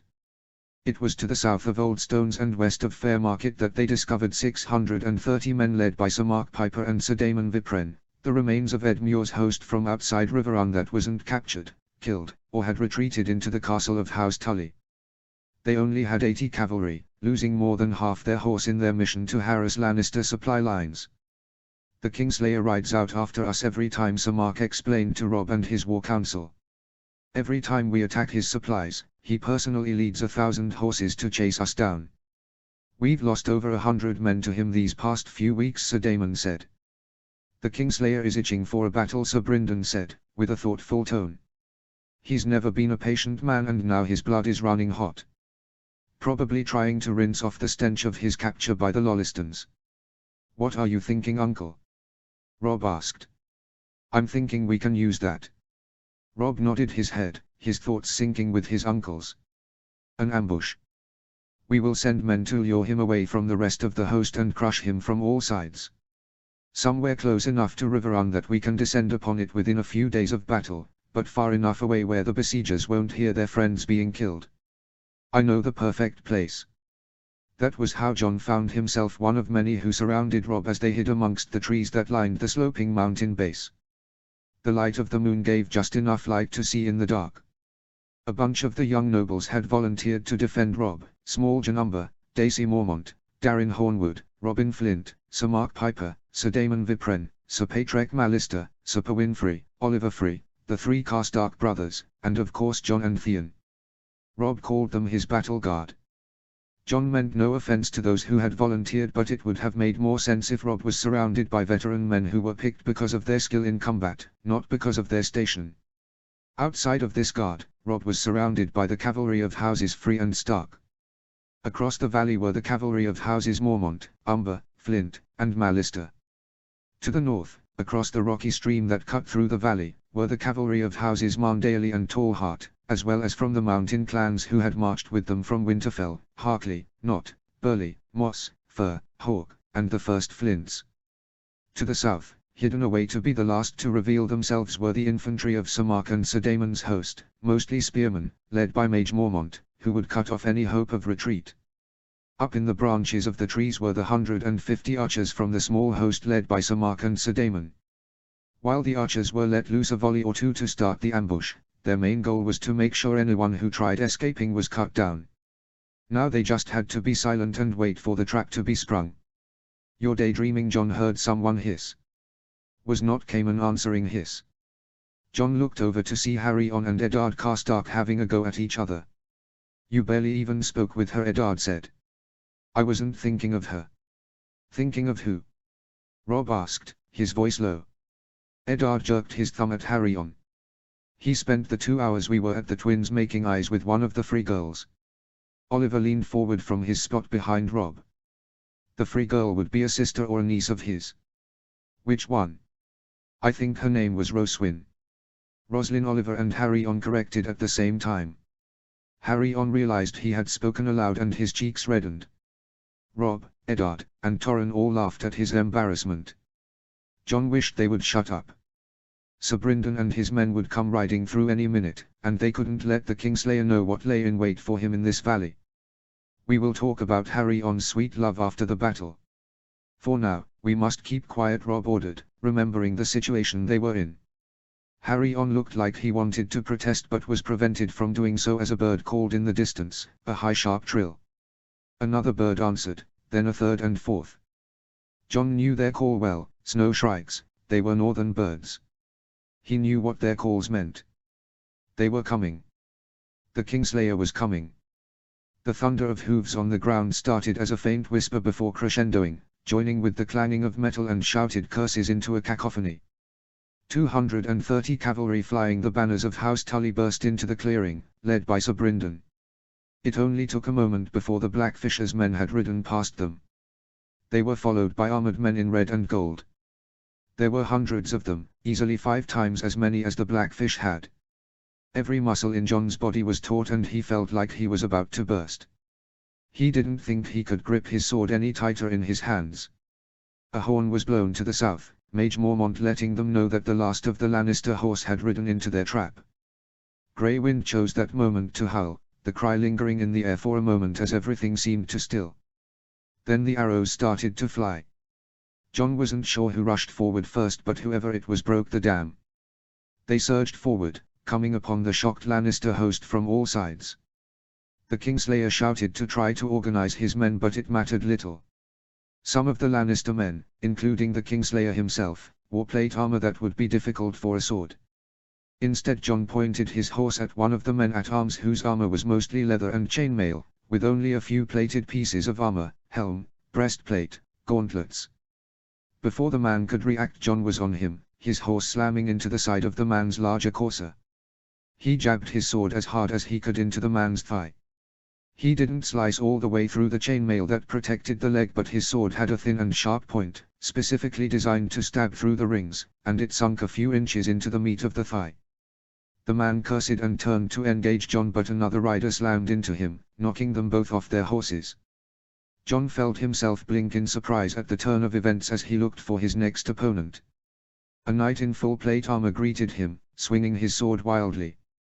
Jon fought furiously with the knight for what felt like ages. He had scored a dozen hits at least, but the plate armor was well made and Jon found it difficult to hit what few weaknesses in the armor there might have been. Then Smalljon was there, swinging his warhammer into the knight's side and not only caving the man's armor and likely shattering ribs, but knocking him from his horse. A sword won't do against these southern knights and men-at-arms. I need a mace or a warhammer. There were no Lannister men around him and Jon took the chance to look around. They were winning the fight. Most of the Lannister men were dead. There were small pockets of the red-armored men who fought for their lives. Then there was the Kingslayer and about 50 of his men, who were cutting a path directly to Robb. Jon watched as Darin Hornwood was cut down by the Kingslayer. Jon urged his horse, sweeping wide around the mass of men. He watched as the Kingslayer was met by Eddard Karstark, who he traded only 1 or 2 blows with before he cut down the middle son of Lord Karstark as well. The Kingslayer pointed his sword at Robb, his intent clear, and Robb raised his sword to defend himself. It was just the Kingslayer and Robb, until it wasn't. Jon appeared between the two, sword swinging at the Kingslayer's head. If Sir Jaime was surprised at Jon's sudden appearance, he didn't show it. If anything, he was frustrated that he had been intercepted before he could reach his target. Robb shouted something at Jon, but he couldn't hear what it was. Even atop his horse, the Kingslayer was deadly with his sword. It took all of Jon's skill to fend off the attacks. Like most warriors of the north, he wore chainmail over boiled leather, but Sir Jaime's sword was like his own, designed to penetrate chainmail. And unlike Jon, the Kingslayer had the strength to drive the sword through the mail and leather and deep into flesh. "You've fought better than the rest, bastard," the Kingslayer said with a grin. "But it ends now." And it did. The Kingslayer pulled a move Jon had never seen before, knocking his sword from his hand. As Jon tensed for the killing blow, Ghost, his muzzle stained red with blood, bounded in from the side. The direwolf ripped open the throat of the Kingslayer's horse, sending the horse and its rider toppling to the ground. The Kingslayer staggered to his feet, having lost his sword in his fall, and found himself surrounded by not only 24 enemy cavalry but 2 snarling direwolves. "Not again," the Kingslayer murmured as he raised his hands. His eyes found Jon's and they burned with anger and humiliation. "You all right?" Jon asked, turning to his brother. Robb nodded his head, though his gaze was on the fallen form of Eddard Karstark. With the fighting done, the cries of the dying, both men and horse, filled the air. Jon knew they didn't have that many healers with them. They had been left behind with the bulk of the army that was marching with Roose Bolton. Most of the wounded would likely die. Yet no one seemed concerned with the wounded. Great Jon approached both Jon and Robb atop his giant destrier. He moved in between the two of them and took each of their hands within his meaty palms and raised them into the air. "To the young wolf! To the white wolf!" the Great Jon yelled, his booming voice drowning out all other noise. The men took up the chant. "Young wolf! White wolf! Young wolf! White wolf!" Numbers update: Robb has 21,250 men from the north and 5,030 men from the Riverlands. He commands 8,630, 4,980 mostly cavalry just north of Riverrun, 3,550 infantry at Old Stones, and 100 cavalry at the Twins. Roose Bolton commands 14,850 men, 14,300 infantry and 550 cavalry, and Rickard Karstark commands 2,990 men, 2,550 infantry and 440 cavalry, who are near the border of the North and the Riverlands. Since these were last posted, Robb has lost 200 in the Battle of Whispering Woods and Roose has lost 150 in skirmishes with the Lannisters. The Lannisters have 29,950 men. Jaime controls 11,200 men, 10,200 infantry and 1,000 cavalry, at Riverrun, and Tywine controls 17,800 men, 11,150 infantry and 6,350 cavalry, north of the Trident. Both the Mountain and Amory Lork have 475 cavalry in the heart of the Riverlands. Since these were last posted, Jaime has lost 1,800 in the Battle of Whispering Woods and Tywine has lost 100 in skirmishes with Roose and another 300 in taking Deari. Sangza 2. The boat rocked gently against the waves as Sangza stood atop its deck. To the east and west of her was land, rocky shores that gave way to green fields, but her eyes were focused to the north, to the speck of white that was growing larger every minute. Behind her were a few more ships, each of them merchant vessels and all of them making the journey together. "We'll be there shortly," Veon Poole said, hand resting on Jane's shoulder. The relief on the face of her father's steward was evident. Not that Sangza blamed him. She could feel her own relief bubbling up inside of herself. The escape from the Red Keep had led them through dark and damp tunnels that twisted and turned. They didn't have any light, moving about in darkness except for the few times rays of sunlight cut through cracks in the stone. Sangza didn't know how anyone could find their way through it all, but Sir Barristan did. He had been a member of the Kingsguard for over 38 years, so it made sense that he knew the tunnels below the castle he had helped guard all that time. Though it was clear he didn't know all of them, as when questioned about certain ones they'd pass by he could only shake his head in answer. She doubted any besides Maegor the Cruel and all the workers he had killed knew every tunnel that ran beneath the Red Keep. After what felt like hours they had emerged between the city walls and a narrow back alley behind a row of houses near the Iron Gate. A handful of gold cloaks tried to stop their leaving of the city, but 2 were killed by Sabaristan, another by Jory, and the rest were chased away by Lady Sangza almost fainted at the sight of the men being killed. All she could do was stare in horror at the dead bodies as Harwin led her past them. She had never seen someone killed before. In fact, besides her grandfather a few months ago, she had never even seen a dead body. Her brothers, except Rukan who was still a toddler, had all accompanied her father when he executed someone, though Bran had only been once or twice before he had gone to the Vale to become a page for Sir Robar Royce, a deal worked out when Lord Yohn Royce had stayed at Winterfell as he accompanied his son Sir Waymar to Castle Black. Rob and John were old hands at seeing dead bodies. They had probably seen close to 100, even if most of them had been under the care of the Carstarks and Umbers. Though Sangza was of the north, she was a daughter of it, not a son. She had never even been asked if she wanted to go to witness an execution, not that she'd want to. No, that was something more to Arya's liking. "Where do we go?" Jax asked, as they put distance between themselves and the city. They were a large group of almost 60 total people, though some of the house staff, Hullen and a few stable boys, hadn't escaped with them. That first hour of wandering below the Red Keep, Harwin had cried when he realized his father had been left behind, and everyone pretended they didn't notice. Riverrun, Sangza said. "My uncle Edmure will take us in." She had met her uncle when she had traveled to Riverrun when her grandfather was on his deathbed, and her father had brought her to the castle to be there for her mother. Despite the circumstances, Uncle Edmure was an easygoing man who was quick with a laugh. She knew he would gladly take her in and see her safe. Jory shook his head. "I'm sorry, Lady Sangza, but Lannister men ravage through the Riverlands. Tywin Lannister is marching up the God's Eye to Harrenhal, and another army marches on Riverrun. The Riverlands are not safe for House Stark. The Crown land houses around here are loyal to the Crown. We will find no help here, and it's best we avoid the lords and those who serve them at all costs," Sir Barristan said. "Our best bet is to stay off the roads and to travel north to Maidenpool. We can get a boat to White Harbour from there." With Sir Barristan in the lead, they had travelled the farmlands to the east of Hayford and to the west of Rosby and Stokeworth. "My father always spoke highly of you," Sangza said to Sir Barristan on one of those first days since leaving the capital. "Eddard Stark is a good man," Sir Barristan had answered, eyes looking at her briefly before shifting back to watch their surroundings. "If only my most recent brothers of the Kingsguard had half his sense of duty and honor. He always said he was glad he did not have to cross blades with you during the rebellion, that he would not be here if he did. Your father does himself a disservice. He is a fine swordsman himself. But not as fine a swordsman as you," Sangza pointed out. The aged knight dipped his head in acknowledgement at her words.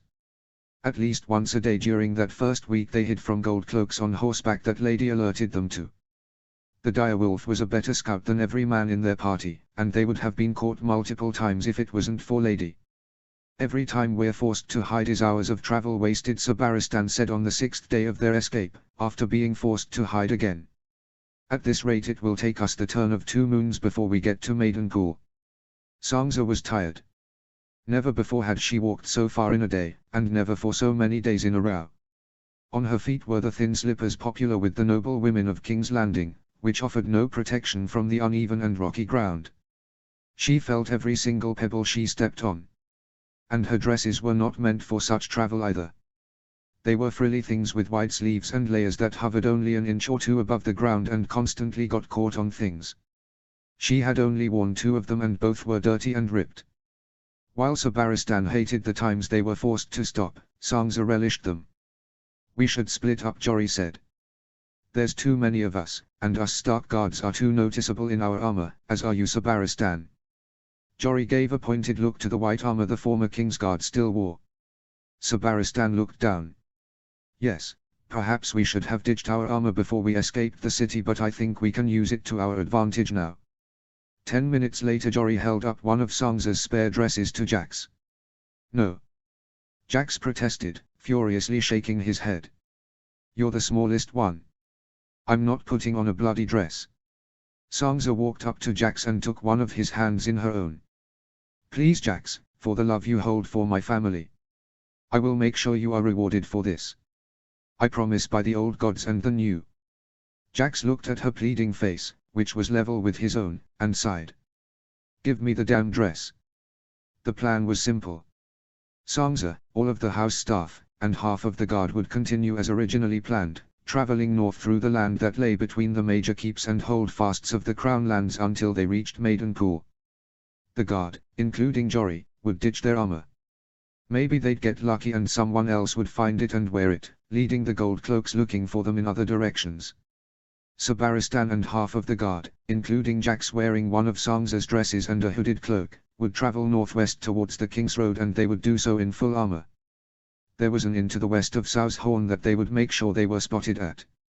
They would continue along the King's Road for as long as they dared before ditching all of their armor and circling back northeast to Maidenpool. Sansa couldn't wear her dresses anymore, not that the ones she had were worth wearing anymore, instead wearing extra clothes that one of the kitchen servants had grabbed before fleeing. Jory had insisted on cutting her long, beautiful hair, to something much shorter that could be put up and easily hidden by a dirty cap he made her wear. Her red hair was too distinct, she was told. It had been cut with a dagger. Even with Jory being as gentle as he could, the rough treatment had brought tears to her eyes. Her hair was now an uneven mess that hung to her shoulders. But as much as cutting her hair pained her, the worst part of the plan was that Lady had to go with the others. To sell the fake it, Jory told her. If Lady travels with you, her presence will give you away in an instant. Everyone knows the Stark children have direwolves. Sansa sent her direwolf off with a warning to behave and to listen to Harwin, who was the only one outside of herself who seemed to have any control over Lady. She listens to me as well as Arya listens to your lady mother, Harwin explained with a small grin. And by that I mean, barely at all. She'll listen if it's what she wants to do, but if Lady sets her mind to something, I can't get her to change it. She knew deep in her gut that Lady would behave like a lady, unless herself or her pack was threatened. Then Lady would show those who got in her way why direwolves were so feared. The nights were chilly and were spent huddled together with Jane, as they didn't want any fires to draw unwanted attention. Sansa was just grateful they were still well south of the north, where even the late summer nights would have had them shivering in their sleep. She wanted to rest more, for her sake and for Jane's, who was also struggling, but Jory wouldn't allow it. The guards marched in relative silence, as did the house staff. Sansa took her cue from them, as most of the talking she was likely to do would just be complaining about how miserable she was. The others were miserable as well, but they kept their silence. How long they had been split up before the food they had taken from the kitchens of the Tower of the Hand had run out she did not know. The last several days of their journey to Maidenpool, not only was she sore and dirty, she was also starving.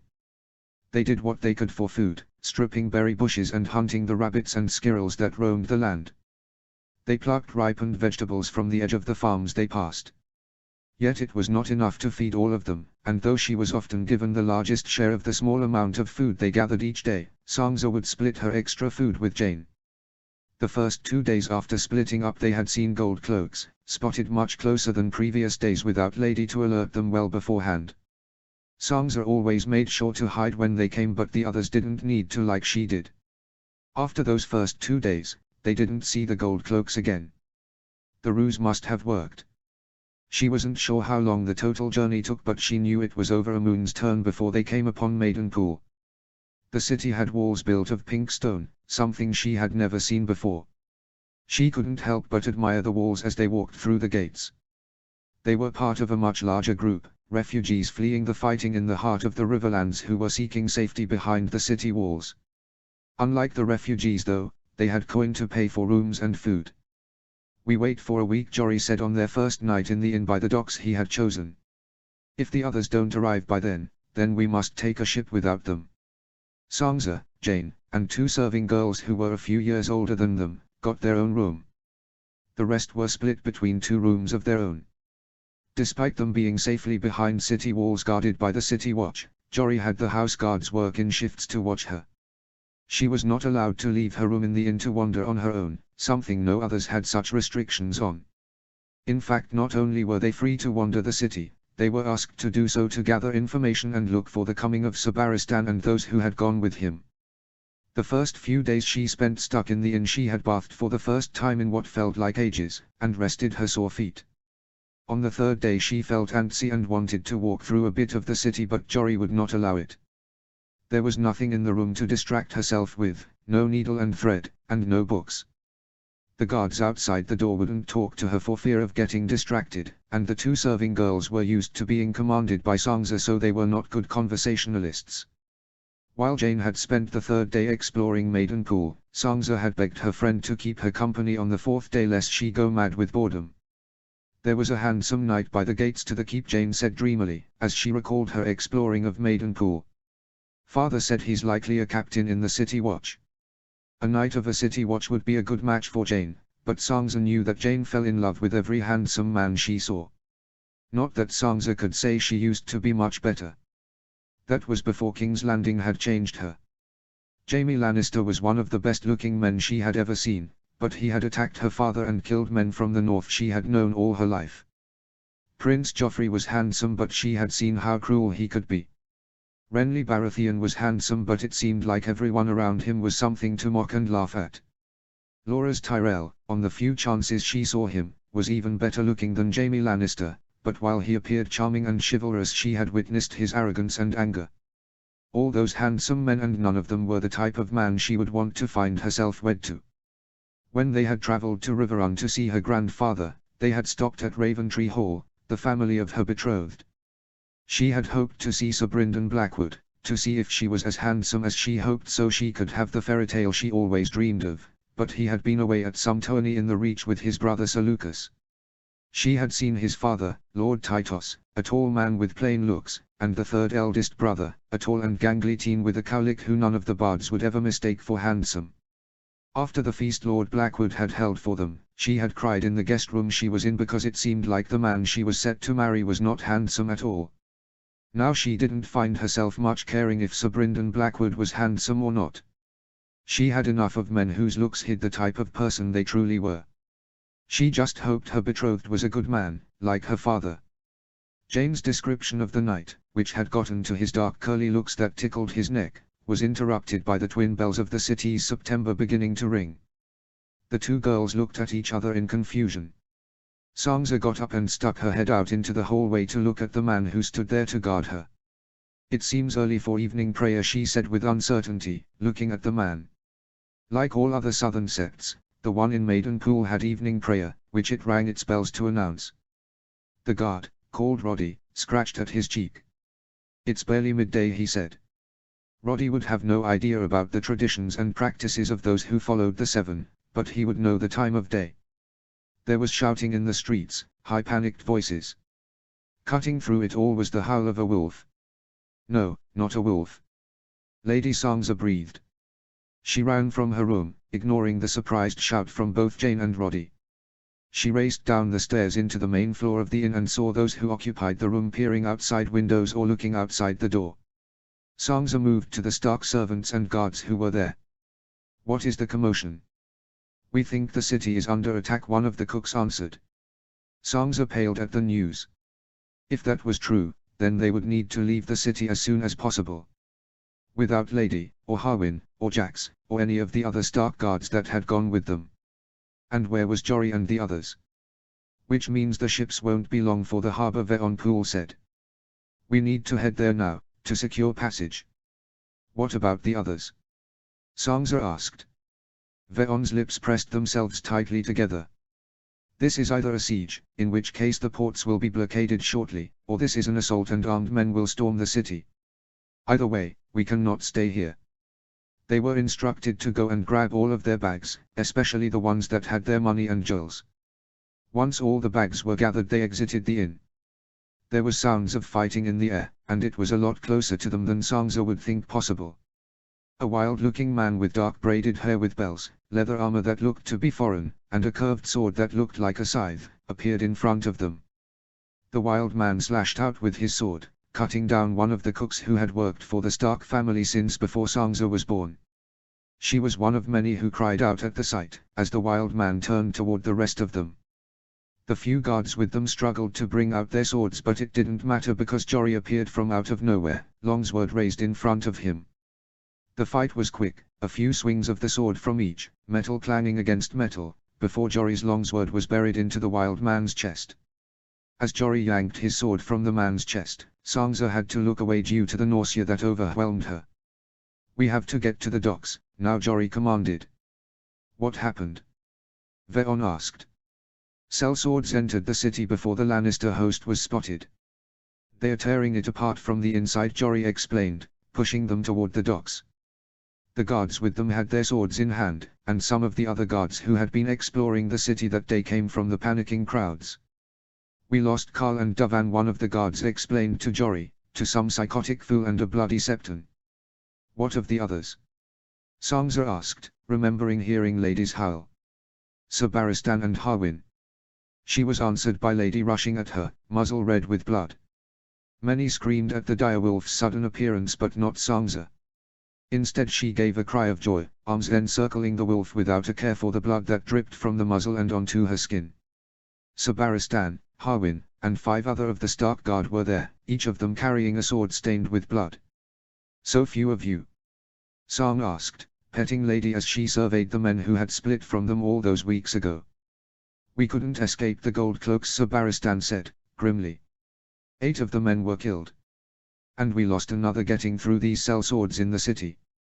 "Where is Jax?" she asked, searching for the man she had promised a reward to for wearing a dress. Harwin was the one who shook his head. "Jax didn't make it, my lady. And neither will we if we don't hurry," Jory said. "Thousands of Lannister men are scaling the walls of the city as we speak. These sellswords are killing everyone they run across. The city guards are resisting, but it doesn't look like the men at arms from the keep are coming to assist." A few of the ships still remained in the docks, trying to load up as much as their cargo as they could before they were forced to flee. Armed sailors did their best to keep at bay the small folk who gathered at the docks, looking to jump on the ships to flee. Jory was the one who approached them. "We need passage to White Harbor." "No one gets on the ships," a sailor answered, waving his curved sword at Jory. "We have coin to pay," Jory shouted. That caught the ear of someone important. Haggling began, as if their lives were nothing more than some bolt of fabric to be purchased. Jory offered 100 silver stags a head. They wanted 20 gold dragons. In the end it was agreed to 5 gold dragons per head, plus another 10 for Lady, who would have to be locked up the entire trip. As they began to board the ship, Sansa looked back at all the fearful faces of the small folk who would be trapped in the city. Sir Barristan, who had been following behind her, looking both stronger yet older outside of his Kingsguard armor, stopped inches from bumping into her. "Lady Sansa, we must hurry," Sir Barristan, glancing back over the roofs of the town to the walls, where they could see the city watch trying to put up a fight. "What will happen to them?" she asked, nodding her head at the crowd that still gathered on the docks. "Nothing that bears saying in front of a lady," Sir Barristan answered quietly. She pulled the cap off her head. Her silky red hair fell about her shoulders as she tossed the cap to the ground. "My lady," Sir Barristan protested. "My name is Sansa Stark, daughter of Eddard Stark," she yelled. "Lady Sansa," Jory hissed. "What are you doing?" She ignored Jory, and Sir Barristan, who was trying to urge her onto the ship without placing a hand on her. "Any captain that ferries these people to White Harbor will be paid by House Stark 5 gold dragons per head. On this I swear on my honor as a Stark."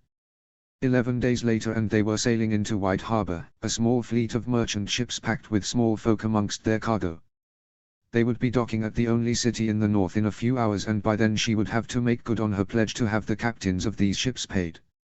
Several hundred gold dragons were owed to them, and she had no idea how she was going to pay it. Chapter 34, Bran 3. Bran 3.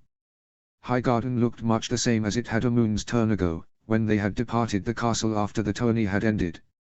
The difference this time around was the large force of tens of thousands who camped outside its walls, more than any man could count. Bran recognized some of the dozens of banners, like the 3 oak leaves of House Oakurt, the red huntsman of House Tarly, and the red and green apples of both branches of House Fossoe. On their walk north along the Rose Road from Old Town, Bran and Sir Robar had found themselves in the company of the men from Honeyholt, 1,000 men who marched under the command of Sir Bertram and Sir Hugh, the 2 sons of Lord Warren Beesbury. The 2 Beesbury knights had confirmed that Lord Mace Tyrell had called his banners, and had told them the reason, that Renly Baratheon had declared himself king and was marrying Margaery Tyrell. "That's 3 kings now," Sir Robar said in surprise. "It's a Baratheon civil war," Not exactly, Sir Bertram had responded. Stannis sent ravens to the entire realm claiming Joffrey Baratheon and his siblings are children born of incest with the Kingslayer. That would make them Lannisters, wait, no Waters. Or would it be Hills? Bran knew the noble bastards had surnames that aligned with whichever region they were from, like Jon. If Stannis' claim was true and Queen's children were bastards, would their actual surname be Waters because they were born and raised in the Crown Lands, or Hill because both their parents were from the Westerlands? It probably depended on what the parents called them, and he doubted Queen Cersei would call her children anything but Baratheon.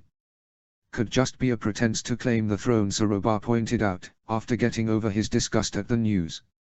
Sir Hugh shrugged. Possible. Though the royal children being bastards is the reason Renly used when he declared himself king. Bran had remained silent during the exchange, but that night he had approached Sir Robar with a question that had bugged him since they had heard the news. Sir Robar, is Renly Baratheon not the youngest of the Baratheon brothers? He is. He was maybe 4 during Robert's rebellion. Younger than King Robert by 15 years and Stannis by 13 years. Then if Joffrey, Myrcella, and Tommen are bastards, wouldn't Stannis be King Robert's rightful heir?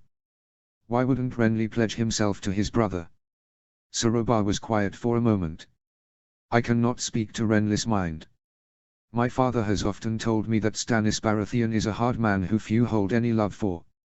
Plus, the power of a crown is a tempting ambition for most men. Bran could only nod his head in response, but he still didn't understand it.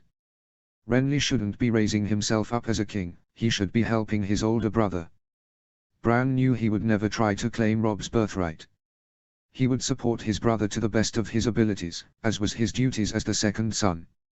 As were Renly's duties as the third son. It appeared the Tyrells were holding another tourney, as the stands had been set up again and they were packed with people. The plan was to approach Lord Tyrell and request the honor of a room for the night, but Sir Robar wanted to see this impromptu tourney up close and how it would affect their plans, so they made their way to the tourney grounds. Sir Robar muscled his way through the crowd that had gathered along the fenced-in melee grounds to get to the front, and Bran followed in his wake. The melee must have started over an hour ago, as a pair of fighters were the only two left and they were fighting fiercely, though their fatigue was evident. Bran recognized the larger of the two fighters from the previous time at Highgarden. It was Brienne of Tarth. He was surprised to see her still here, as she was supposed to have left the same day they did. As for the smaller fighter, he didn't recognize the armor and therefore the man who wore it, but he could see it was finely crafted, light green in color with flowers etched into the breastplate. The knight had a rainbow cloak that hung from their back.